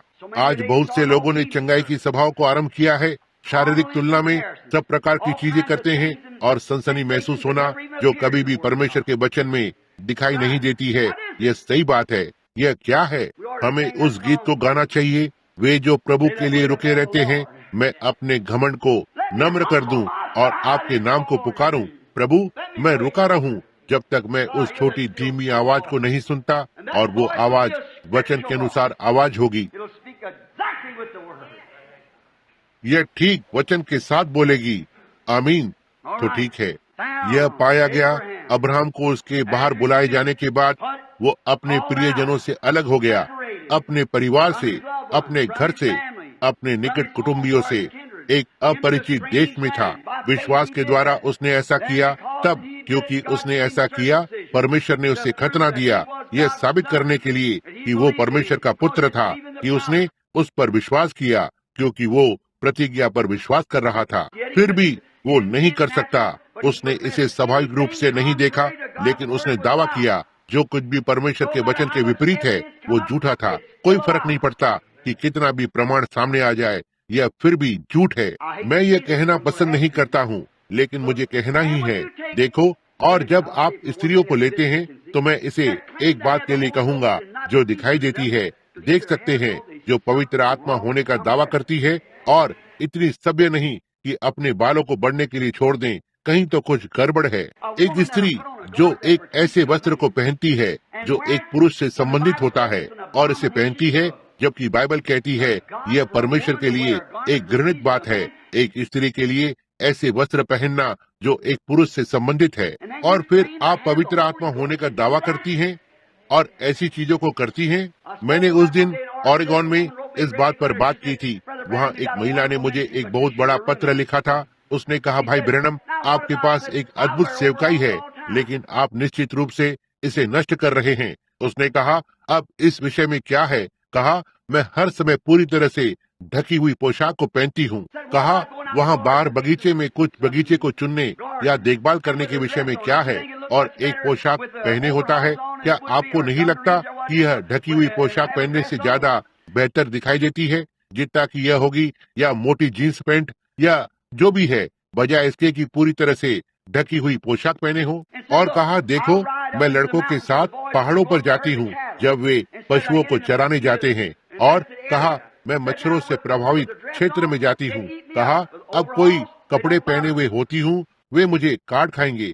जीन्स पैंट की पोशाक पहने होती हूँ, वे मुझे परेशान नहीं करते। मैंने कहा, यह बचे हुए चिकन में से बने सूप से भी पतला है जो भूखा मर रहा है। दया करें, इसमें इसके विषय में परमेश्वर का एक भी वचन नहीं है। यह आपका अपना विचार है। परमेश्वर ने कहा, हर एक शब्द झूठा ठहरे और उसका वचन सच्चा हो। मेरी पत्नी अच्छे वस्त्र को पहनती है, वो बगीचे में चुनने जाती है, उसे इसके बारे में कोई परेशानी नहीं होती है। और जो भी है, एक महिला का वहाँ पर पुरुषों के झुंड के साथ कोई काम नहीं होता है। जो भी हो, जो गाय पशु को चराते हैं, उसे तो रसोई घर में होना चाहिए जहाँ पर उसका काम है। यह सही है। वे तो बस एक बहाना ढूंढने की कोशिश करते हैं, लेकिन वहाँ कोई बहाना नहीं है। परमेश्वर का वचन स्पष्ट है। और एक स्त्री जो परमेश्वर की आत्मा से जन्मी है और एक पुरुष जो परमेश्वर की आत्मा से जन्मा है, वो अपनी पत्नी को इस प्रकार की प्रतिक्रिया को नहीं करने देगा। उसने क्या कहा? वह जो अपने बाल को काटती है, अपने सिर का अपमान करती है, और उसका पति उसका सिर है, वो अपमानजनक है। अच्छा होगा कि मैं चुप रहूं। तो ठीक है। अब देखो, इतना काफी है। आप जानते हैं कि मैं किस बारे में बात कर रहा हूँ। मैं इसे द्वेष में आकर नहीं कहता हूँ। यदि मैं इसे द्वेष में आकर कहता हूँ, तो परमेश्वर मेरे पापी हृदय पर दया करे। मुझे यहाँ इस वेदी पर आने दो, पश्चाताप करने दो। मैं ऐसा इसलिए कह रहा हूँ क्योंकि मित्रों, मैं आपसे प्रेम करता हूँ और मैं आपको बताने की कोशिश कर रहा हूँ कि सच्चाई क्या है, और यही परमेश्वर का वचन है। हमें परमेश्वर की उस छोटी सी धीमी आवाज को सुनना होगा ताकि वचन से नाप सके। हम परीक्षा के समय में से होकर जा रहे हैं। हालेलुया। क्या आपने एहसास किया कि परीक्षा का समय आने के बाद उस पुत्र की शिक्षा जो एक सांप्रदायिक परिवार के अंदर जन्मा था, यदि वो परीक्षा में खड़ा रहता है और पिता की इच्छा के साथ बना रहता है, तब उस लड़के को बाहर निकालकर और उसे एक वस्त्र पहना दिया गया और फिर वहाँ एक समारोह को रखा गया और उस लड़के को तब उस परिवार में स्थान में रखा गया जिसमें वो जन्मा था। यही मामला आज हमारे पेंटिकॉस्टल के साथ है। वे बस यहाँ और वहाँ कूदते रहते हैं और हमारे संगठनाएं उन्हें इस तरफ खींचेंगे और उस तरफ से खींचेंगे। वे वचन के साथ बने नहीं रहते हैं। यदि आप वचन के साथ बने रहेंगे तो परमेश्वर देखते हुए, यदि तुम मुझ में बने रहो और मेरा वचन तुम में बना रहे, वो इसका इनकार नहीं कर सकता। यह उसका वचन है। तब वहाँ एक समय आएगा, कभी तो, जब आपको बाहर निकाला जाएगा और एक तरफ रखा जाएगा और कुछ ऐसा दिया जाएगा जो वास्तविक होता है। हालेलुया। सर्वशक्तिमान परमेश्वर की सामर्थ, जो परमेश्वर अपने बच्चों के लिए रुका हुआ है, लेकिन वे बस पंक्ति में नहीं होते। जब वे उस परीक्षा के समय पर आते हैं, क्या आप इसे स्वीकार करेंगे? तो ठीक है, कलीसिया मुझे बाहर कर देगी, तो ठीक है, आप वहाँ हैं, तब जाएं। यह अब्राहम का बीज नहीं है। अब्राहम का बीज इस तरह की प्रतिक्रिया नहीं करता है। अब्राहम का बीज, अब मैं परवाह नहीं करता कि अब्राहम के विपरीत क्या आता है, वो ठीक उस प्रतिज्ञा के वचन के साथ बना रहा, बस ठीक इसके साथ बना रहा। कोई फर्क नहीं पड़ता कि सारा कैसे आती है, दूसरे कैसे आते हैं, भिन्न जन कैसे आते हैं, हर एक चीज उसने इसे ऐसे गिना जैसे कि यह था ही नहीं। उसने देखा, उसने विश्वास किया कि वो प्रतिज्ञा को देख सकता है, क्योंकि परमेश्वर ने उससे इसकी प्रतिज्ञा की थी और इसके लिए यही सब कुछ था। यह परमेश्वर का वचन था, ठीक उसमें बना रहा। तब वह उसे अंतिम परीक्षा देता है। मैं उसे दुगने भाग को दूंगा और उसे परखूंगा। अब उसके पास पहले से ही पुत्र है। वह देखता है कि उसे यह मिल गया है, लेकिन अब मैं उसे बताऊंगा, उस पुत्र को ऊपर ले जाकर और उसे मार डाल। और वह पुत्र जब वो देखता है, क्या वह उस पुत्र को मार डालेगा? मैं अब उसे परखूंगा। अब्राहम वचन के प्रति सच्चा, किस तरह से जब आप प्रतिज्ञा को पाते हैं तो आप कैसे उस चीज को रोकेंगे? तुम कैसे करोगे? कैसे भला तुम कभी राष्ट्रों के पिता होने की अपेक्षा करने जा रहे हो और यहाँ अब तुम 115 वर्ष के हो गए हो। छोटा सा इसहाक जो लगभग 14-15 वर्ष का था, तुम कैसे राष्ट्रों के पिता होने जा रहे हो जबकि तुम 115 वर्ष के हो गए हो। यहाँ तुम्हारा इकलौता बालक है और तुम अपने एकमात्र प्रमाण को नष्ट कर रहे हो जो तुम्हारे पास है। आमीन। मैं भला इसे कैसे कर पाऊंगा यदि मैं अपने संगठन से बाहर निकाल दिया जाता हूँ? यदि मैं ऐसा करता हूँ तो मैं इसे कैसे करूँगा? ओह, उस छोटी धीमी आवाज को सुने और वचन पर आ जाएं। वो वचन, आप कहते हैं, मैंने एक आवाज को सुना जो मुझे ऐसा बताती है। यदि यह वचन के विपरीत है तो यह परमेश्वर की आवाज नहीं थी। परमेश्वर की आवाज वचन पर आती है। तब अब्राहम सीधे वहाँ आवाज की ओर चलकर गया और परमेश्वर की छोटी धीमी आवाज परमेश्वर के वचन की ओर, उसे अवश्य ही अपने ही पुत्र के जीवन को लेना है। उसने कहा, अपने हाथ को रोक अब्राहम, मैं जानता हूँ कि अब तू मुझसे प्रेम करता है और वे सारे जो तेरे बाद हैं, हालेलुया, वे सारे जो तेरे बाद आते हैं, जो मेरे वचन को लेने की इच्छा रखते हैं, यह तुम्हारा बीज होगा और वहाँ पर वो शत्रु के फाटक का अधिकारी होगा। काश मेरे पास समय होता कि मैं आपको कुछ बता पाता जो कुछ दिन पहले घटित हुआ। देखो कि क्या बात ने जगह ली। ओह प्रभु, शत्रु के फाटक का अधिकारी होगा। तेरा बीज तेरे बाद, अब्राहम, जो तुझे आशीष देता है वो आशीषित होगा और जो तुझे शाप देता है वो शापित होगा। यीशु ने कहा, यह अच्छा है कि चक्की का पाट तुम्हारे गले में लटकाया जाए और समुद्र की गहराई में डुबा दिया जाए। और ये संगठन जो उन धर्मी पुरुषों को बदल देते हैं क्योंकि वे सत्य, वचन और आत्मा और परमेश्वर की सामर्थ के लिए खड़े हुए हैं और वचन के साथ बने रहे। आप देखो क्या हुआ, आप भूल जाने वाले समुद्र में डूबे हुए हैं। बेहतर होगा कि चक्की का पाट तुम्हारे गले में लटकाया जाता है और समुद्र की गहराई में डुबा दिया जाता कि इन अभिषिक्त जनों में से छोटे छोटे को भी ठेस पहुंचाते हो। वे क्या हैं? अब्राहम का बीज जो प्रतिज्ञा के वचन के साथ बना रहता है। हमारी कुछ कलीसियाएं उस स्थान पर आ रही हैं कि वे इनकार करते हैं, वे दिव्य चंगाई को इनकार करते हैं। वे अब और इसे अपनी कलीसिया में नहीं चाहते हैं। यह सही बात है। हमारी पेंटिकॉस्टल संगठनाएं अब और दिव्य चंगाई को नहीं चाहती हैं। यह क्या है? क्या आप नहीं देखते कि शैतान ने किस तरह से कार्य किया है? उसने वहाँ पर आकर और इस तरह से कुछ झूठी या बनावटी बातों को कहा, और बस बुद्धिमान मनुष्य सोचते हैं कि वे आत्मिक हैं और उसकी ओर देखते हैं और कहते हैं, उस एक की ओर देखो, उस एक की ओर देखो, मैं इसे नहीं देखता हूँ। यदि आप अब्राहम के बीज हैं, तो आप परमेश्वर की प्रतिज्ञा को देखेंगे। इस विषय में परमेश्वर ने क्या करने के लिए कहा, ऐसा ही है। अब्राहम का बीज हम एक प्रतिज्ञा की ओर देखते हैं। मैं परवाह नहीं करता कि कितने लोग इस ओर गिरते हैं और कितने लोग उस ओर गिरते हैं, प्रतिज्ञा सच्ची बनी रहती है। आपको उन परीक्षाओं में से होकर आना होगा, समझे? जी हाँ, अब्राहम को पहले परखा गया और फिर मोहर बंद किया गया। उसके बाद प्रतिज्ञा दी गई कि उसका बीज शत्रु के फाटक का अधिकारी होगा। मैं इसे पसंद करता हूँ। तब उन्होंने अपने शत्रु के फाटकों पर अधिकार कर लिया जब उनकी परीक्षा हुई थी। उसके बाद बात ऐसी है कि हम परीक्षा में नहीं खड़े हो सकते। यही कारण है कि हमारी संगठनाएं परीक्षा में नहीं खड़ी हो सकती हैं। यह परमेश्वर की इच्छा पर नहीं है। ऐसा है, परमेश्वर ने इसे आशीषित किया है, लेकिन यह परमेश्वर की इच्छा पर नहीं है। क्योंकि देखिए, आपके पास यहाँ मनुष्यों की एक पूरी कंपनी है जो विचारों की पूरी कंपनी के साथ हैं, और वे उन्हें एक साथ एकत्र करते हैं और वे सबसे अच्छे विचार के साथ बाहर आते हैं जो उनके पास हो सकता है। उनमें से कुछ कहते हैं, यह एक बड़ा व्यक्ति है, आप उसके शब्द का इनकार नहीं कर सकते, तो ठीक है। इसी तरह से कैथोलिक कलीसिया संगठित हुई है। उसी तरह से बुद्धिमान विश्वासियों के एक झुंड के ऊपर बुद्धिमान लोग वे इसकी ओर देखते हैं, इसे समयों के साथ सामना करते हैं। आप ऐसा नहीं कर सकते। बाकी सब कुछ झूठ है सिवाय परमेश्वर के वचन के। अब्राहम ने कभी भी एक चीज की ओर नहीं देखा सिवाय परमेश्वर की प्रतिज्ञा के। चाहे यह जो कुछ भी था, वो परमेश्वर की प्रतिज्ञा के साथ बना रहा। तब यही वो कारण है कि हमें और अधिक नहीं मिलता है। एक संगठन शत्रु के फाटक का अधिकारी नहीं हो सकता। वहाँ बहुत सारे उलझे हुए दिमाग हैं। एक व्यक्तिगत जन को लेना होगा जो शत्रु के फाटक पर अधिकार रखता है। यदि आप चाहें तो ऐसा कर सकते हैं। जी हाँ श्रीमान, आइए कुछ मिनटों के लिए कोशिश करें, देखें कि क्या वे वचन में बने रहते हैं। अब वहाँ पर बाबुल में एक समय था जब वहाँ एक मूर्ति को स्थापित किया गया था, लगभग कैथोलिक कलीसिया का नमूना, और वे सारे जो उस मूर्त के सामने नहीं झुके, वे आग की भट्टी में जला दिए जाएंगे। अब यह एक बल परीक्षा थी कि क्या वे बने रहेंगे, जबकि परमेश्वर ने कहा, तुम्हारे पास मेरे सामने कोई और देवता नहीं होना है या किसी भी चीज की कोई मूर्त नहीं बनाना। यही है जो परमेश्वर ने कहा था। बल परीक्षा आ गई। बाकी का सारा इजराइल सीधे इसमें गिर गया, और जब तुरही फूकी गई और सारंगी बजने लगी और वह और बांसुरी बजने लगी, क्यों?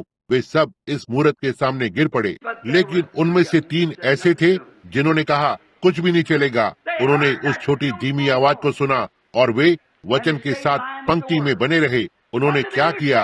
वचन के साथ बने रहे। और उसके बाद उन्होंने कहा, यदि तुम ऐसा नहीं करते हो, हम तुम्हें एक और मौका देंगे, या तो हम तुम्हें आग की भट्टी में फेंक देंगे। कहा, हमारा परमेश्वर हमें उस आग की भट्टी में से छुड़ाने में सक्षम है, लेकिन इसके बावजूद हम वचन के साथ बने रहेंगे। अब भाई, आपके बारे में क्या है? मैं क्या करूं भाई ब्रैनम?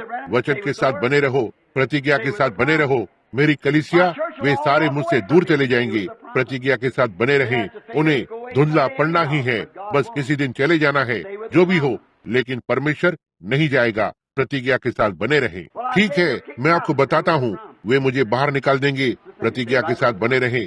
बिल्कुल उसी तरह से आप ठीक प्रतिज्ञा के साथ बने रहें। अब यदि आप प्रतिज्ञा के साथ बने रह सकते हैं और वहाँ बने रहें, तब ठीक उनके साथ बने रहें। सबके साथ संगति करें। लेकिन अब आप कभी भी किसी और तरीके से नहीं जीत पाएंगे सिवाय हर एक के साथ संगति करने के। आपको करना ही है। अब जब वे बहुत ही बुरे हो जाते हैं, वे अनैतिक हो जाते हैं, तब इससे दूर हो जाएं। यह सही है, शत्रु के क्षेत्र में ना जाएं। लेकिन जब तक आप अपने भाई को जीतने की कोशिश कर रहे हैं, तो यह अलग बात है। देखा? अब देखो, लेकिन आप कभी भी संगठन की राय को नहीं जीत पाएंगे। एक व्यक्ति नहीं श्रीमान, जब उन्होंने अपना नियम बनाया, हम इसे विश्वास करते हैं, पूर्ण विराम।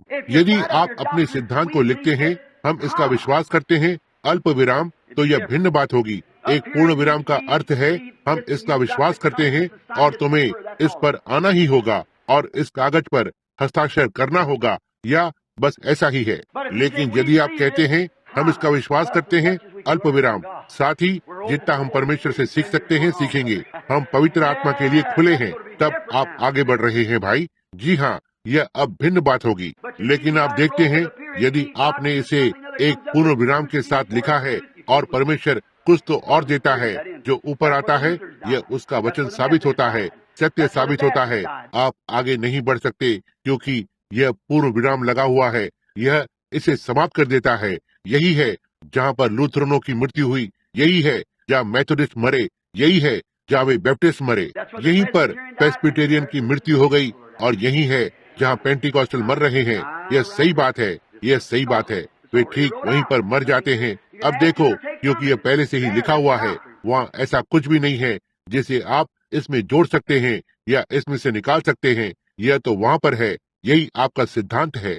लूथरन पवित्रीकरण को स्वीकार नहीं कर सका। नहीं श्रीमान, उसने कहा धर्मी जन विश्वास के द्वारा जीवित रहेगा, ना ही मार्टिन लूथर, लेकिन वह झुंड जो उसके पीछे पीछे चला। यह सही है। ना ही जॉन वेस्ली, लेकिन झुंड जो उसके पीछे पीछे चला। यह सही है। ना ही कैल्विन, लेकिन झुंड जो उसके पीछे पीछे चला।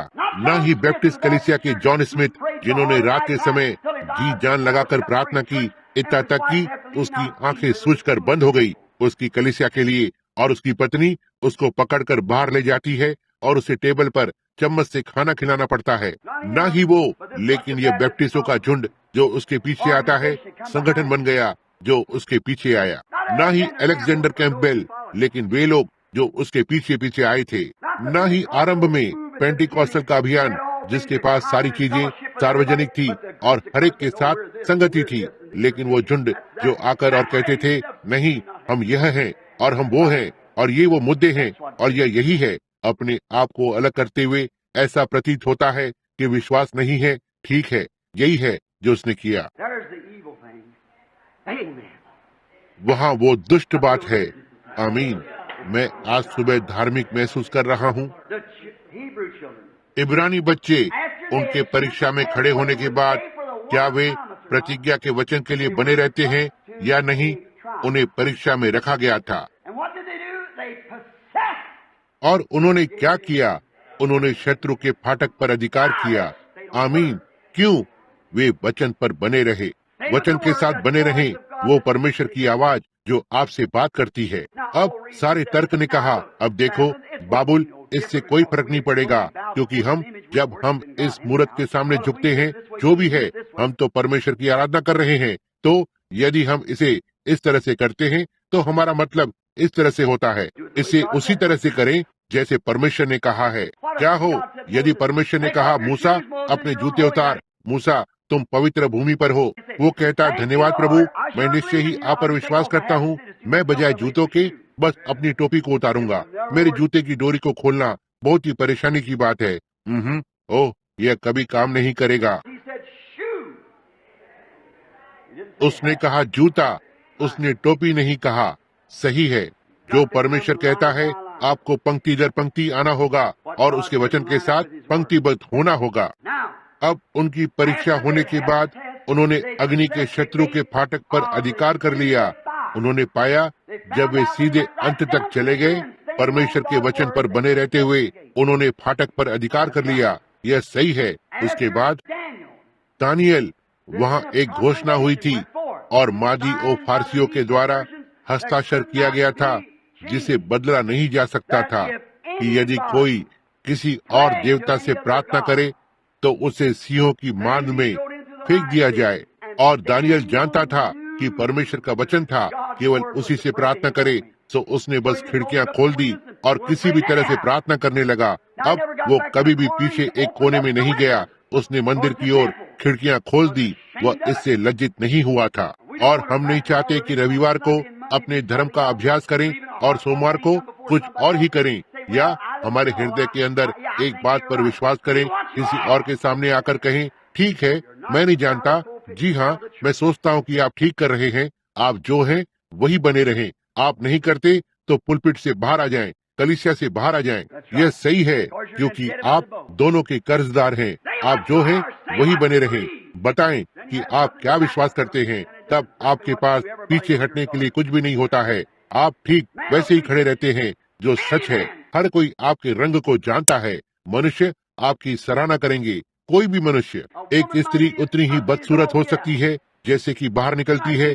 वह हो सकता है बड़ी हो, मोटी हो, छोटी, पतली, काले सिर वाली, बुरी आंखों वाली, नीली आंखों वाली, बुरी आंखों वाली ही हो, एक तरह से और एक दूसरी तरह से। लेकिन यदि वो स्त्री साफ सुथरी है, वो महिला, वहाँ देश में कोई पुरुष नहीं है। लेकिन उनके लिए अपनी टोपी को क्या उतारेगा? उसके अंदर अंश पुरुष होता है। ठीक है, क्योंकि वो स्त्री उस बात को उत्पन्न करती है जो वो है, और पुरुष इसकी सराहना करते हैं।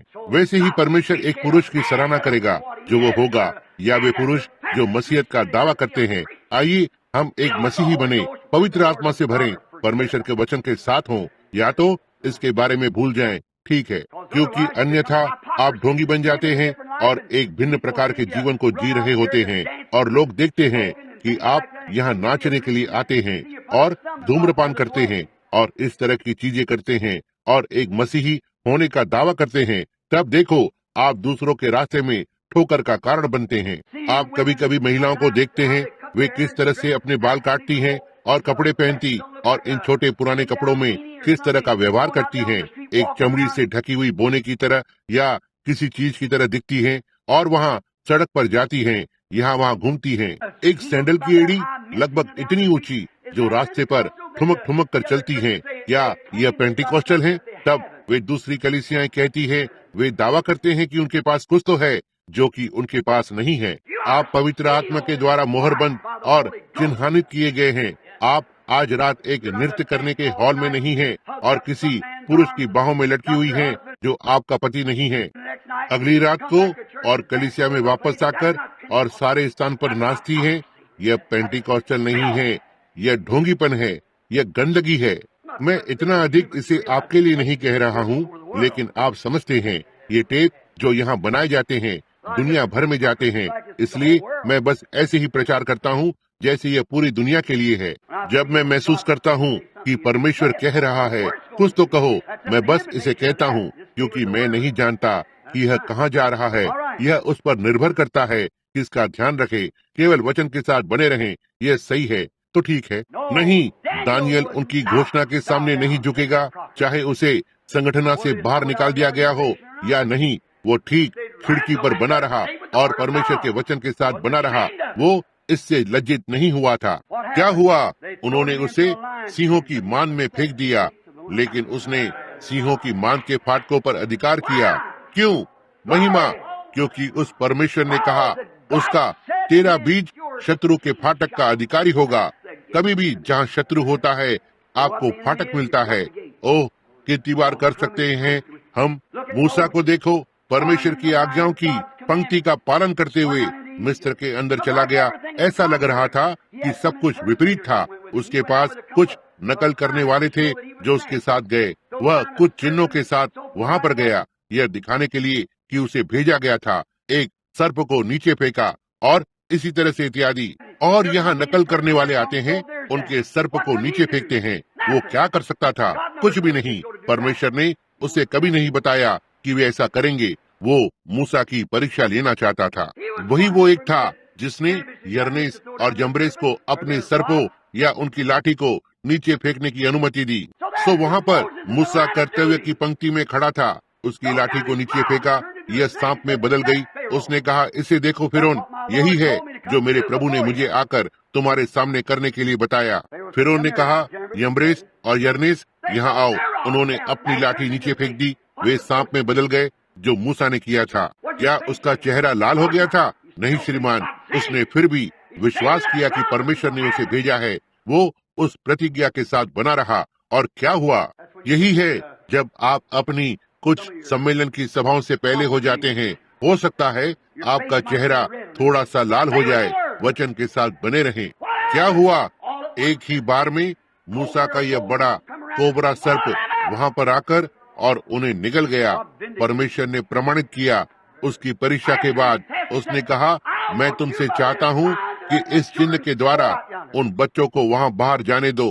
मैं चाहता हूँ कि तुम उन्हें घर वापस भेज दो जहाँ से वे ताल्लुक रखते हैं। परमेश्वर यहाँ बताने के लिए नीचे आया, मुझे उन्हें छुड़ाने के लिए यहाँ नीचे भेजा। मैं चाहता हूँ कि वे वापस जाएं। उसने उसे वहाँ नीचे फेंक दिया। ओह, परीक्षा आती है। मूसा, तुम क्या करने जा रहे हो? घूमकर यहाँ से चले जाओ। कहता, ठीक है, मैं शायद गलत हो सकता हूँ। नहीं श्रीमान। मूसा ठीक वहीं पर खड़ा हुआ था। परमेश्वर ने इसकी आज्ञा दी। महिमा। परमेश्वर कुछ भी कहता है, इसके साथ बने रहें। कोई मतलब नहीं क्या घटित होता है, इसके साथ बने रहें। यदि वे आपको बाहर रखकर और कहते हैं हम सहयोग नहीं करेंगे, ऐसा नहीं करेंगे, इसके साथ बने रहें। मूसा ठीक इसके साथ बना रहा। क्या हुआ? उसने अपने शत्रु के फाटक पर अधिकार किया। हालेलुया। शैतान ने कहा, मैं तुम्हारे सामने मृत्यु सागर को फैला दूंगा, लेकिन यह खुल गया। वे उन्हें मिस्र में अब और रोक कर नहीं रख सकते थे।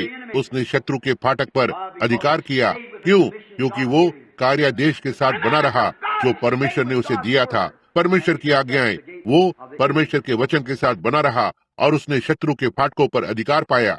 यहोशू एक परीक्षा में से होकर गुजरने के बाद हो सकता है वो वहाँ पर था और यर्दन के पार तैर गया।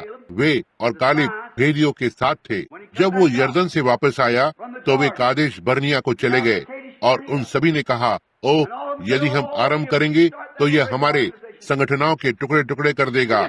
हम बस अंदर नहीं जा सकते। वो आत्मा नहीं मरती। ओह, हमारे पास यह नहीं हो सकता है। यदि हम अपने लोगों को यह सिखाते हैं तो हम क्या करेंगे? हम कलीसिया के लगभग आधे डीकनों को बाहर निकाल देंगे। उन्होंने 2 बार 3 बार विवाह किया है। हम क्या करें? हम क्यों? यदि हम अपनी महिलाओं को बताते हैं कि लंबे बाल रखने हैं, तो आप जानते हैं कि वे क्या करेंगी? वे कलीसिया को छोड़ देंगी। और हम क्या करेंगे? क्यों? हम बस पुराने चाल चलन के लोग माने जाएंगे। यीशु भी पुराने चाल चलन का था। हम ऐसा नहीं कर सकते। हम ऐसा नहीं कर सकते। ये हमारे लिए बहुत ज्यादा है। आप जानते हैं कि एक सीमा रेखा के विश्वासी को क्या मिलता है? इब्रानियों 6वां अध्याय इससे समझाता है, क्योंकि जिन्होंने एक बार ज्योति पाई है और पवित्र आत्मा के भागी हो गए हैं, यदि वे भटक जाएं, तो उन्हें मन फिराव के लिए फिर नया बनाना अनहोना है। उसने उस सीमा रेखा पर आकर और वहां जाने से इनकार कर दिया। ऐसा ही है, उसने पूरी तरह से विश्वास करने से इनकार कर दिया। क्योंकि कालेब ने क्या किया? यहोशू ने क्या किया? उसने कहा, हम इसे लेने के लिए बिल्कुल सक्षम हैं। क्यों?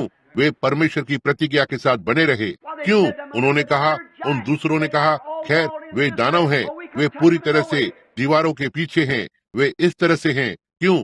हम उन्हें किसी भी तरह से छू भी नहीं सकते। यहोशू ने कहा, हम इसे करने में बिल्कुल सक्षम हैं। शांत रहो, तुम लोग चुप रहो, बैठ जाओ। आमीन। मैं आपको बताता हूँ, विश्वास एक बड़ी चीज में होता है।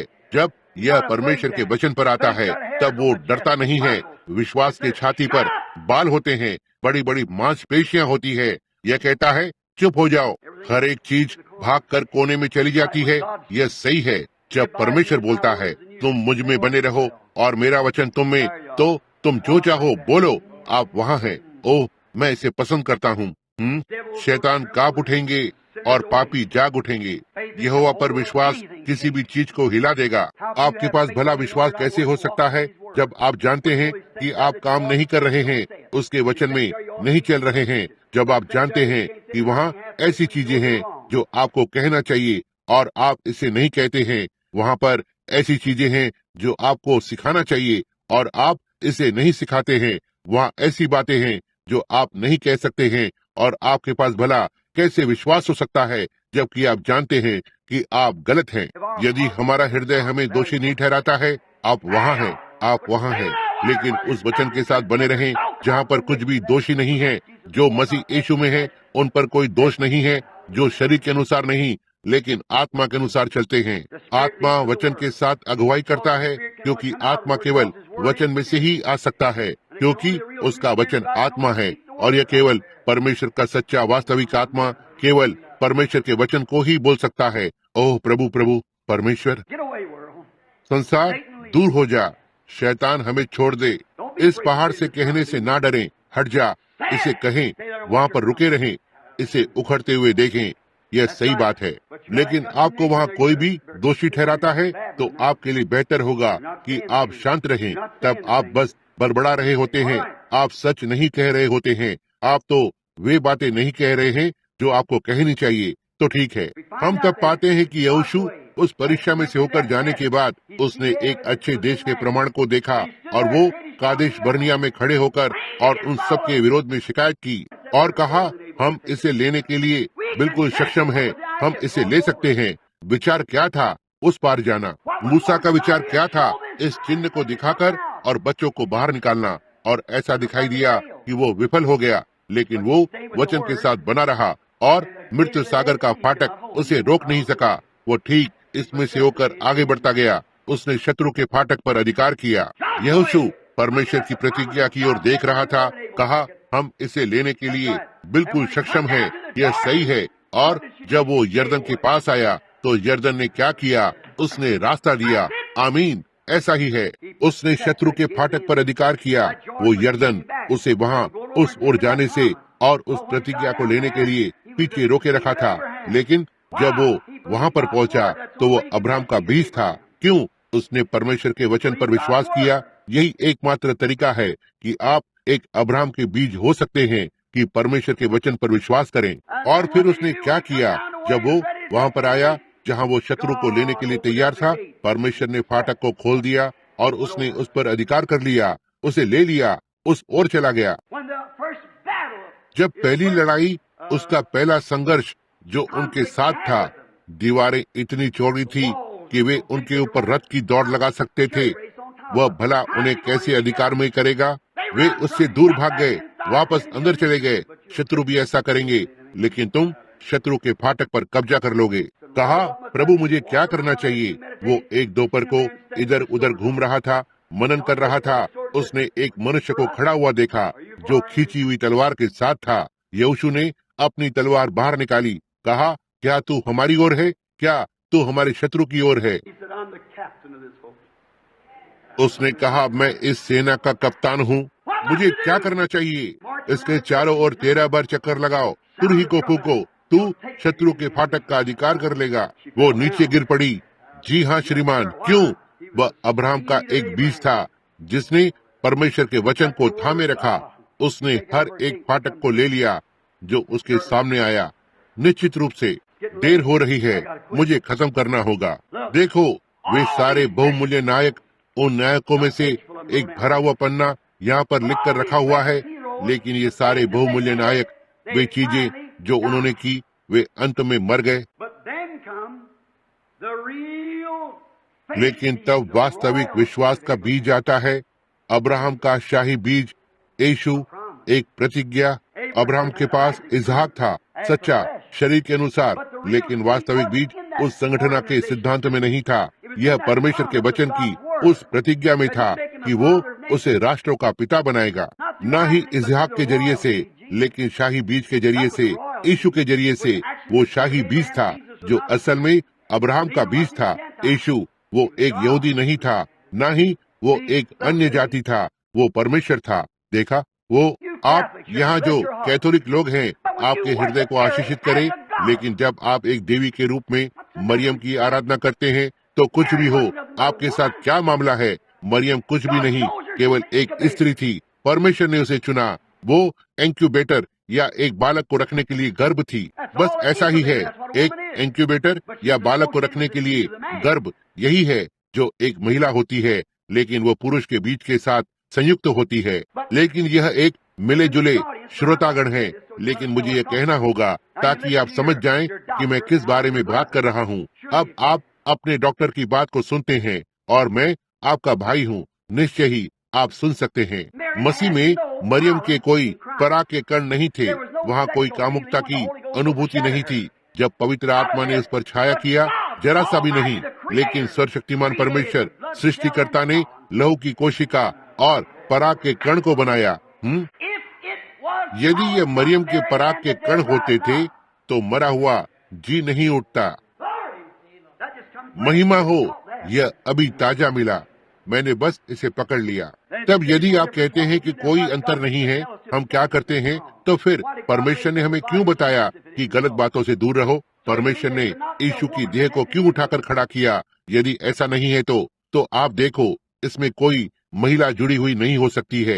यदि वहाँ ऐसा था, तब तो उसकी देह उसकी माँ मरियम के अनुरूप थी, क्योंकि मरियम के पास एक आत्मा के द्वारा छाया करके एक यौन संबंध होता था, जिसके कारण उसे एक शुक्राणु को छोड़ना था, और ये गलत है। पवित्र आत्मा बेदाग गर्भाधान के द्वारा, हालेलुया, वहाँ उसने पुरुष और स्त्री दोनों के शुक्राणुओं की सृष्टि की। क्या यीशु ने उसे माँ कहकर बुलाया? इसे वचन में ढूंढे, उसने उसे स्त्री कहा। हालेलुया, स्त्री, यह मुझे ताजा मिला है। यही कारण है कि यह इसे कर रहा है जिस तरह से यह कर रहा है। स्त्री, अपने पुत्र को देखो, वो उससे लाखों मील अधिक निकट था। वो परमेश्वर था। वो ना तो यहूदी था और ना ही अन्य जाति, वो परमेश्वर था। मांस और शरीर, परमेश्वर उसमें वास कर रहा था। परमेश्वर स्त्री के शुक्राणु में वास कर रहा है, ऐसा नहीं कर सकता। उस स्त्री के शुक्राणु का हमारी देह के साथ कुछ तो लेना देना था, लेकिन यह लहू और साथ में शुक्राणु था जिस पर परमेश्वर ने छाया किया था। यदि वो चाहता था तो इसे बचे हुए मूल भाग पर रख सकता था। जी हाँ श्रीमान, वो इसे कहीं भी रख सकता था जहाँ वो चाहता था, लेकिन वो इसे लेकर आया क्योंकि स्त्री गिरावट में थी। वहाँ जीवित परमेश्वर का बेदाग पुत्र आया, सृष्टि किया हुआ, कुंवारी से जन्मा, शरीर और प्राण दोनों। दाऊद ने क्यों कहा, मैं अपने पवित्र जन को नहीं देखूंगा, न अपने पवित्र जन को सड़ते हुए देखूंगा, न मेरा पवित्र जन सड़ावट को देखेगा, न ही मैं उसके प्राण को अधोलोक में छोड़ूंगा। दाऊद ने यह कहा। देखा, प्राण, शरीर और आत्मा सब परमेश्वर के द्वारा, उसके द्वारा सृष्टि किए गए थे। वो स्त्री माँ नहीं थी, यह एक स्त्री थी। मैं विश्वास करता हूँ कि वह पूरी तरह से एक भली पवित्र स्त्री थी। वह कभी भी शिशु को जीवित रखने का गर्भ नहीं थी। परमेश्वर ने कभी भी गंदे गर्भ को शिशु को जीवित रखने के लिए नहीं चुना होगा। प्रभु ने चाहा तो मैं आज रात इस पर प्रचार करूंगा, लेकिन कहा, एक पुराना गंदा शिशु को जीवित रखने का गर्भ कि उसके पुत्र को धरती पर लाए। उसने एक कुंवारी को चुना जो एक पुरुष को नहीं जानती थी, न ही उसके पास कोई शुक्राणु का रिसाव हुआ था या ऐसा ही कुछ भी। जब पवित्र आत्मा ने उस पर छाया किया था, क्योंकि परमेश्वर उसके बेदाग अनंत तरीके से उसमें सृष्टि की गई प्राण, शरीर और यीशु मसीह की आत्मा, ये सही है, वह कुंवारी से जन्मा परमेश्वर का पुत्र था। इसने क्या किया? इसने शत्रु के फाटक को तोड़ डाला। हालेलुया, यह मेरे लिए अच्छा कर रहा है। देखो क्यों, उसने ठीक वहाँ पर शत्रु के फाटक को तोड़ा कि हर एक मनुष्य जो इस संसार में एक शारीरिक इच्छा के द्वारा जन्मा है, जो स्वर्ग में नहीं जा सकता है, क्योंकि शारीरिक इच्छा ही है जिसने इसे आरंभ में शुरू किया है। अदन की वाटिका में उन्होंने अपने आप को क्यों ढांप दिया था? जब उसने ऐसा किया तो उसने ठीक वहाँ दो भागों में तोड़ दिया और शत्रु के फाटक पर अधिकार कर लिया, किसके द्वारा? अब्राहम के शाही बीज को लेते हुए पहली बार में ही, और इसे नीचे तक चूर चूर कर दिया। विश्वास और प्रतिज्ञा का शाही बीज, न ही एक मरियम का गर्भ धारण, लेकिन परमेश्वर का फाटकों को तोड़ दिया। यही है, मनुष्य जाति को उस फाटक से होकर जाने दो, परमेश्वर की महिमा हो। उसने क्या किया? तब शत्रु के सारे फाटकों को अधिकार किया। उसने बीमारी के फाटकों को अधिकार किया। बीमारी उसकी उपस्थिति में नहीं हो सकती थी। नहीं श्रीमान, ना ही उसकी उपस्थिति में कुछ और हो सकता है। एक अंतिम संस्कार की यात्रा उसकी उपस्थिति में नहीं खड़ी हो सकती थी। नहीं, उसने क्या किया? यहोशू मर गया, मूसा मर गया, वे बाकी के सारे मर गए, लेकिन यह शाही बीज नहीं। मृत्यु वहाँ नहीं खड़ी हो सकती जहाँ जीवन था। नाइन से आई वो स्त्री अपने बालक के साथ बाहर आ रही थी। वो रुक गया और कहा, पुत्र उठ, खड़ा हो जा। वो लड़की जो मरी हुई थी, याईर की बेटी, उसने वहाँ पर पीछे उस अज्ञात संसार में एक शब्द को बोला और कहा, बेटी उठ जा। लाजरस 4 दिन से मरा हुआ था और उसका शरीर सड़ गया था और उसका प्राण 4 दिनों से इससे दूर था। उसने कहा, लाजरस बाहर आ, महिमा हो। वहाँ पर वो है। उसने क्या किया? उसने हर एक चीज की मोहरें तोड़ दी। हालेलुया। उस वक्त जब उसे मरना था, वो उस जीवन को रोक नहीं सका। वो कभी भी नहीं मरता, लेकिन उसे उस जीवन को देना था, और जब उसने उस जीवन को दिया तो वो एक मृत्यु से मरा, और उसका बहुमूल्य प्राण जैसा कि बाइबल ने कहा, नरक के अंदर उतरा ताकि मेरे स्थान को और आपके स्थान को ले ले। वो अब्राहम का शाही बीज, वो क्या, वो शाही बीज था। ओह महिमा! अब हम शाही बीज हैं जो कि वचन के साथ बना रहता है, बिल्कुल वैसे ही जैसे वो था, क्योंकि आदि में वचन था और वचन परमेश्वर के साथ था और वचन देहधारी हुआ और हमारे बीच में वास किया। क्या आप नहीं देखते कि शाही बीज कहाँ पर रखा हुआ है? शाही बीज वो है जो वचन के साथ बना रहता है। आप जो कमजोर लोग हैं, जो शैतान के साथ समझौता करना चाहते हैं, उसके संसार के फैशन के साथ, मैं यहाँ आप लोगों से नहीं बोल रहा हूँ, वहाँ जो बाहर हैं, आप प्रचारक लोग जो जानते हैं कि आप प्रचार करते हैं कि अद्भुत काम के दिन बीत चुके हैं। आप प्रचार करते हैं कि पवित्र आत्मा का बपतिस्मा जैसी कोई चीज नहीं है। आप पर शर्म आती है। आप अपने आप को अब्राहम का बीज कहते हैं। शाही बीज वचन के साथ बना रहता है। शाही बीज जो ना ही मनुष्य के द्वारा जन्मा होता है, पुरुष या स्त्री से कोई लेना देना नहीं। स्त्री कलीसिया है, कलीसिया के साथ कोई लेना देना नहीं है। मरियम का उस बीज से कोई लेना देना नहीं था, ना ही कलीसिया का जो कहलाने वाली संस्था है, इसका बीज से कुछ भी लेना देना नहीं है। यह किससे जन्मा है? ना ही किसी संस्था से, ना ही Methodist, Baptist, Presbyterian, Catholic, Lutheran इत्यादि से, लेकिन परमेश्वर की प्रतिज्ञा के शाही बीज से जन्मा। यही वो एक है जो शत्रु के फाटक पर अधिकार करता है। इसे उसके लिए पहले ही ले लिया गया है, क्योंकि यदि तुम मुझ में बने रहो और मेरा वचन तुम में, जो चाहो मांगो, यह तुम्हारे लिए हो जाएगा। आप वहाँ है। यह एक प्रतिज्ञा है, यह पहले ही हो चुका है। उसका बहुमूल्य प्राण अधोलोक के अंदर उतर गया, जहाँ पर मुझे जाना चाहिए था। लेकिन उस तीसरे दिन पर शिमशोन नगर के फाटक को अपनी पीठ पर ले लेता है। इससे कोई लेना देना नहीं था। उसने अधोलोक के फाटकों को ले लिया, कब्र के फाटकों को और हर चीज को ले लिया। वो इसे उठाकर पहाड़ पर लेकर नहीं गया, लेकिन उसने इसे नष्ट कर दिया। हालेलुया! उसने शत्रु के फाटक पर अधिकार किया। वो वातावरण जो वहाँ ऊपर शैतान की सामर्थ्य से भरा हुआ था, वे दूत या कोई भी नीचे नहीं आ सकता था। वहाँ कोई बिचवाई नहीं हो सकती थी, क्योंकि बकरियों का लहू पाप को दूर नहीं करेगा, लेकिन उसके अपने लहू ने पाप को दूर कर दिया। और वह ऊंचे पर चढ़ा और बंधुआई को बांध ले गया। वो मनुष्य को दान देता है। अब अब्राहम का हर एक बीज जो कीमत भुगतान करने को तैयार है कि नीचे आकर और अपने पापों का पश्चाताप करे, अपने पापों की क्षमा के लिए यीशु मसीह के नाम में बपतिस्मा ले, पवित्र आत्मा से भर गए और परीक्षा में खड़े हुए। और जब वे संसार को आप में से निकाल देते हैं, वे चीजें जो जा चुकी होती हैं, हर चीज जो गलत है, हर चीज जो गलत दिखाई देती है, जैसे कि स्त्रियां उनके बालों के साथ हैं, पुरुष उनके साथ आगे बढ़ रहे हैं और कलीसियाएं उनके संगठनों के साथ, और वो पास्टर जो उसके डीकनों की आवश्यकताओं को पूरा करेगा, और उन सभी प्रकार की चीजों को कुछ अन्य संसारिक लोग वहाँ घुस आते हैं और एक बेचारे पास्टर को परेशान करते हैं, उसे कलीसिया से बाहर निकाल देते हैं। आगे बढ़ो पास्टर, परमेश्वर आपको आशीष दे, ठीक वचन के साथ बने रहें, कुछ भी ना लें। वह ऊंचे पर चढ़ गया। उसने क्या किया? उसने एक छेद को काटा, एक फाटक जो अब्राहम के उस बीज की प्रार्थना है। क्यों? क्यों?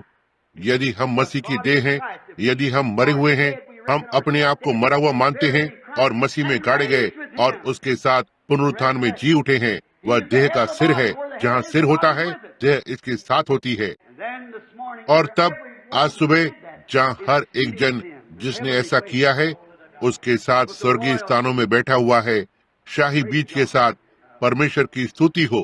कोई फाटक नहीं। आप इतनी अधिक प्रार्थना नहीं कर सकते और कहें, ओह ओह वहाँ एक शब्द है, वे आपको रोक देते हैं ठीक वहीं पर। लेकिन यदि हमारा हृदय हमें दोषी न ठहराए, यदि हम जानते हैं कि हम परमेश्वर की आज्ञाओं में चल रहे हैं, हम अपने जीवन को साफ होते हुए देखते हैं, हम इसे देखते हैं, हर एक वचन जिसकी परमेश्वर ने आज्ञा दी, हम उसका पालन करते हैं, तब हर एक शत्रु के फाटकों पर अधिकार कर लिया जाता है। तब जो तुम चाहो मांगो, यह तुम्हारे लिए हो जाएगा। वह अपने शत्रु के फाटक का अधिकारी होगा। ओह भाई, वो क्या ही कलीसिया होगी।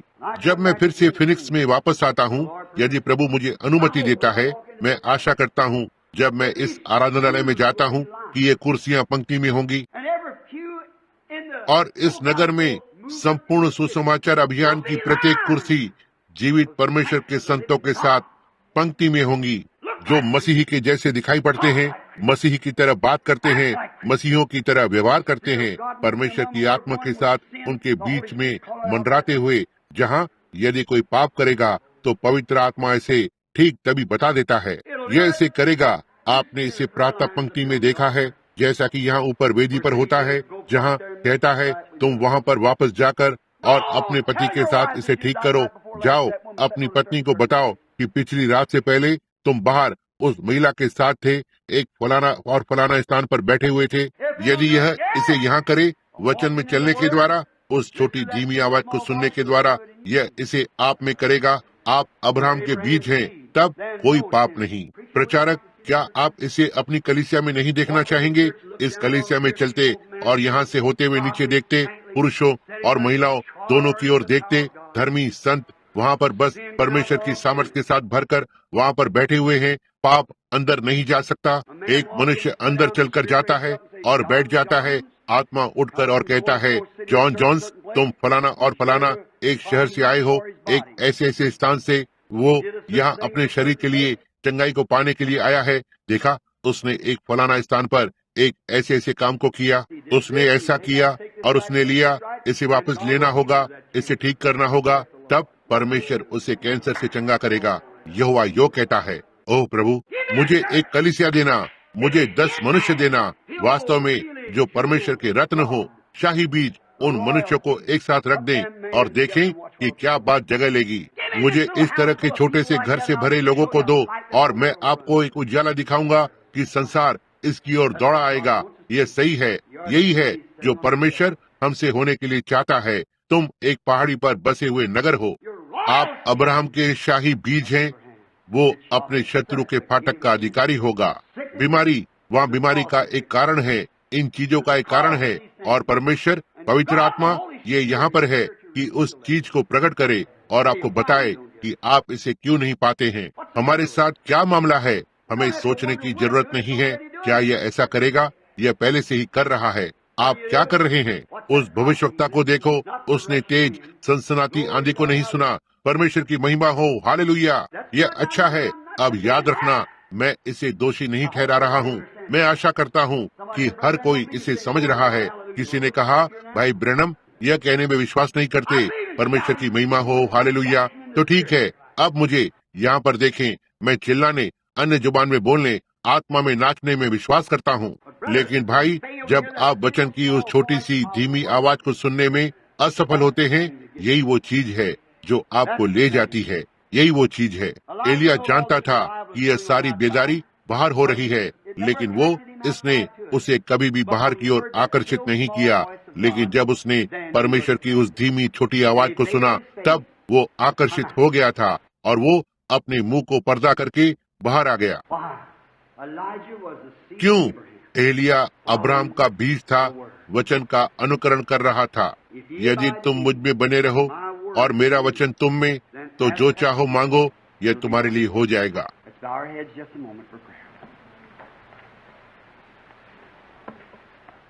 आइए प्रार्थना के लिए कुछ क्षण के लिए अपने सिरों को झुकाएं। ओ कलीसिया, कैसे जब मैं इस तरह से प्रचार करता हूँ तो मैं कैसा महसूस करता हूँ? आत्मा मुझसे दूर हो जाता है और मैं पीछे की ओर देखता हूँ।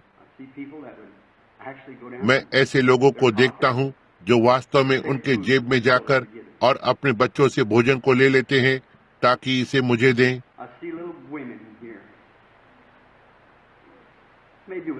मैं यहाँ छोटी महिलाओं को देखता हूँ, हो सकता है छोटे बालों के साथ हों।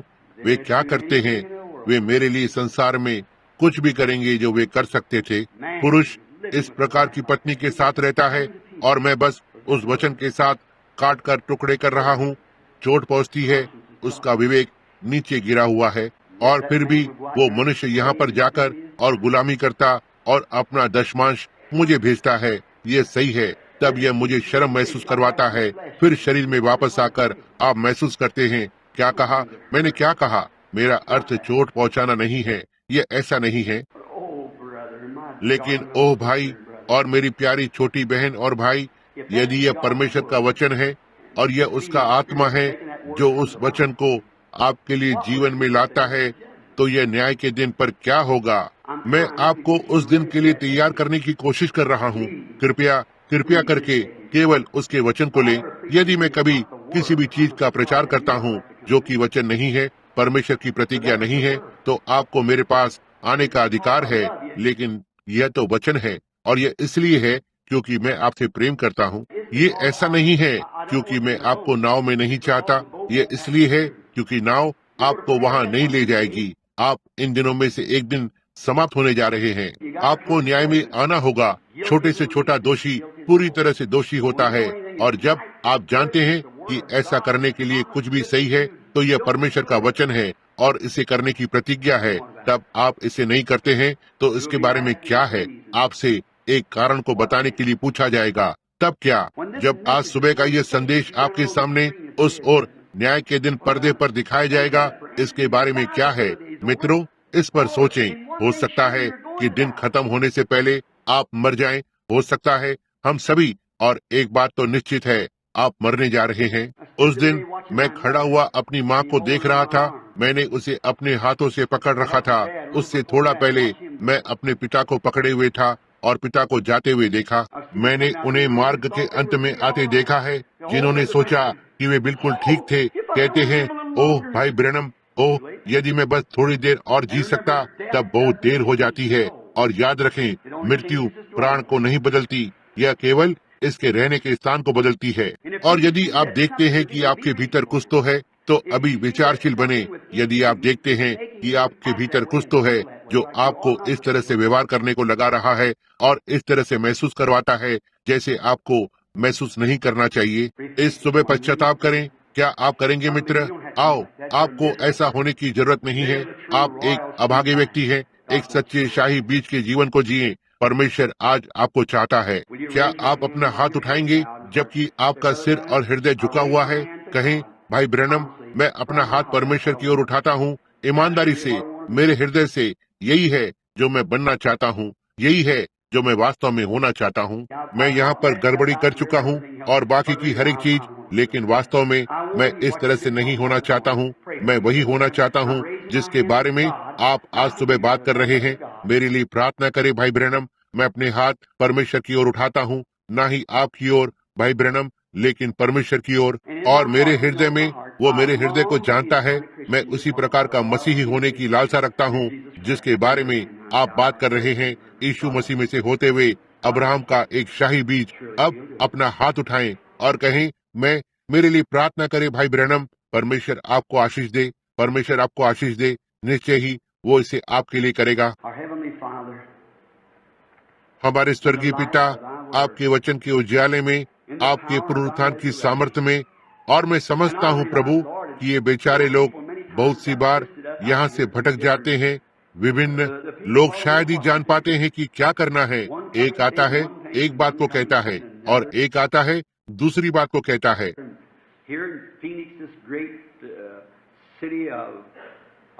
और यह फिनिक्स में यह बड़ा शहर है, तो पर्यटक लोगों का, जहाँ पर हर एक चीज सारे राष्ट्र भर से इसके अंदर बह जाते हैं। दोनों शारीरिक और आत्मिक रूप से उस दिन पहाड़ पर खड़ा हुआ था और सोच रहा था कि एक दिन में कितनी बार परमेश्वर का नाम वहाँ पर व्यर्थ में प्रयोग किया जाता है।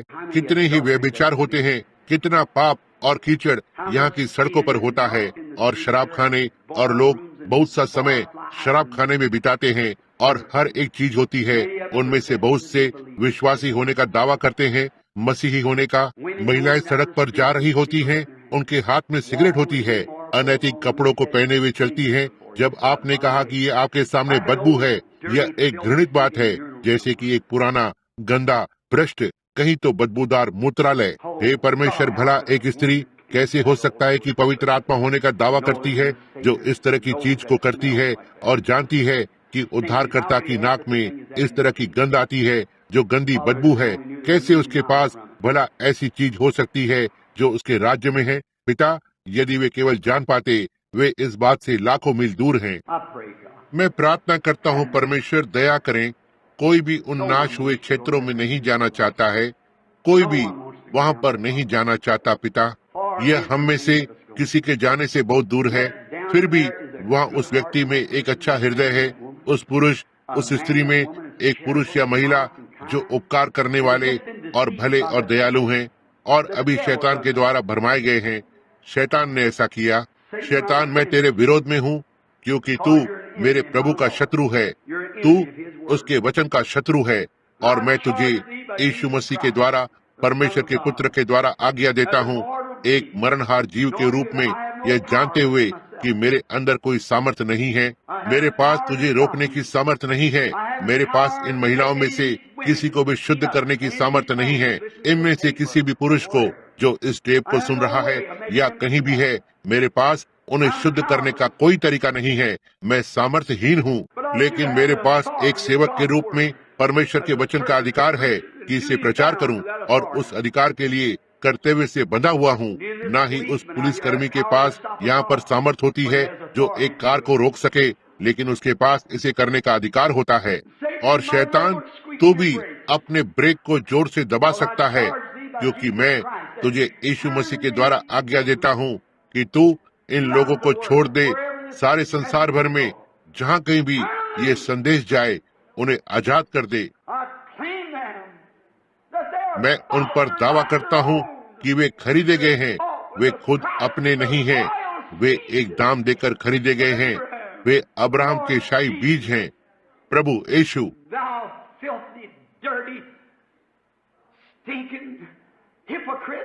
तू गंदे, मलिन, बदबूदार ढोंगी, मनुष्यों को भरमाने वाले, उन्हें अंधेरे में अधलोक के खड्डे की ओर ले जाता है। उन्हें छोड़ दे। मैं तुझे जीवते परमेश्वर के द्वारा, उसके पुत्र यीशु के बलिदान के द्वारा आज्ञा देता हूँ कि तू उन्हें छोड़ दे, जिससे कि उनके प्राण उनकी आशीष और उसकी उपस्थिति से भर जाएं, कि वे हर एक शत्रु के फाटक पर अधिकार पा सके।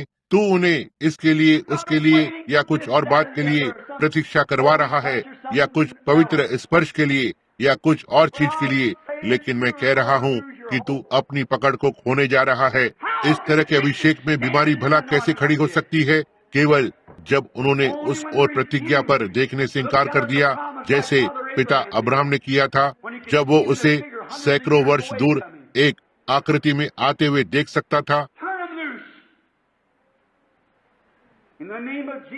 उन्हें छोड़ दे, यीशु मसीह के नाम में उन लोगों को जाने दे।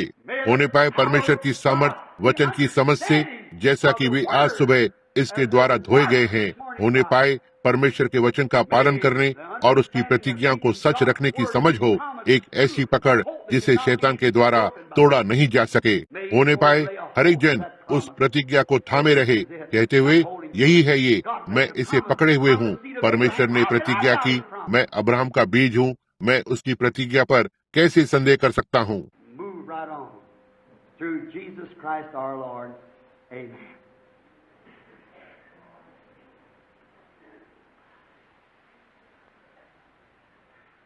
और हमारे प्रभु यीशु मसीह में से होते हुए आगे बढ़ते रहें। आमीन।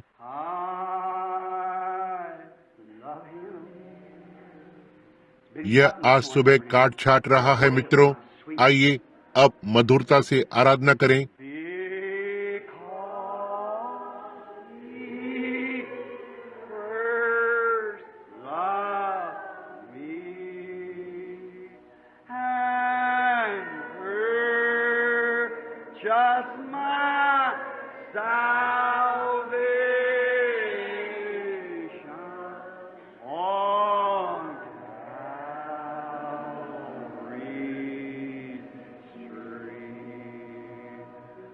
क्या यह संभव हो सकता है? ना ही धर्म विरोधी, निश्चय ही नहीं, यह धार्मिक है। आइए हम अपने हाथों को उसकी ओर उठाएं जिससे हम प्रेम करते हैं, और कहें,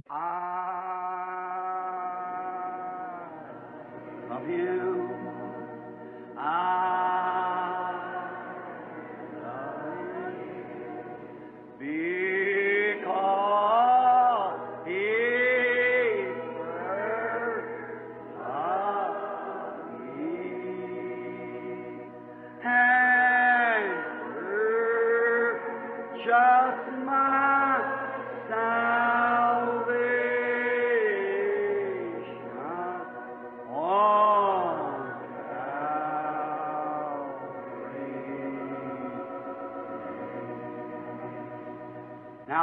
अब यहाँ हर महिला या लड़की के लिए यह मेरा हाथ है, परमेश्वर आपसे प्रेम करता है। यहाँ हर एक पुरुष या लड़के के लिए परमेश्वर आपसे प्रेम करता है। मैं आपसे प्रेम करता हूँ। अब मैं आपके हाथों में से हर एक को नहीं ले सकता, लेकिन परमेश्वर आपके लिए व्यक्त करता है कि मेरा क्या मतलब है।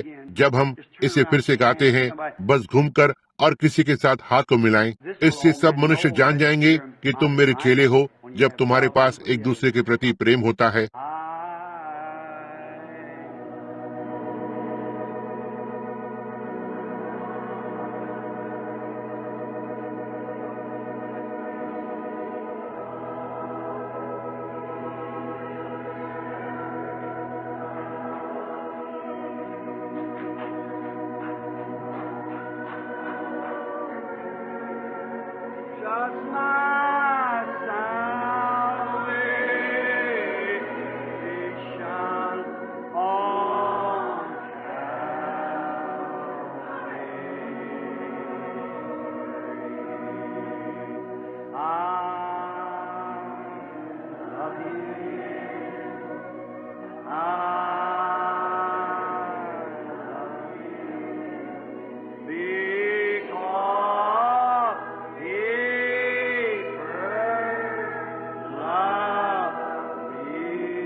क्या आप उससे प्रेम नहीं करते?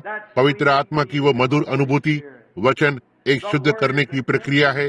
बस आपको रगड़ कर साफ करता है, आपको एक नई सृष्टि बनाता है, सब कुछ निकाल देता है।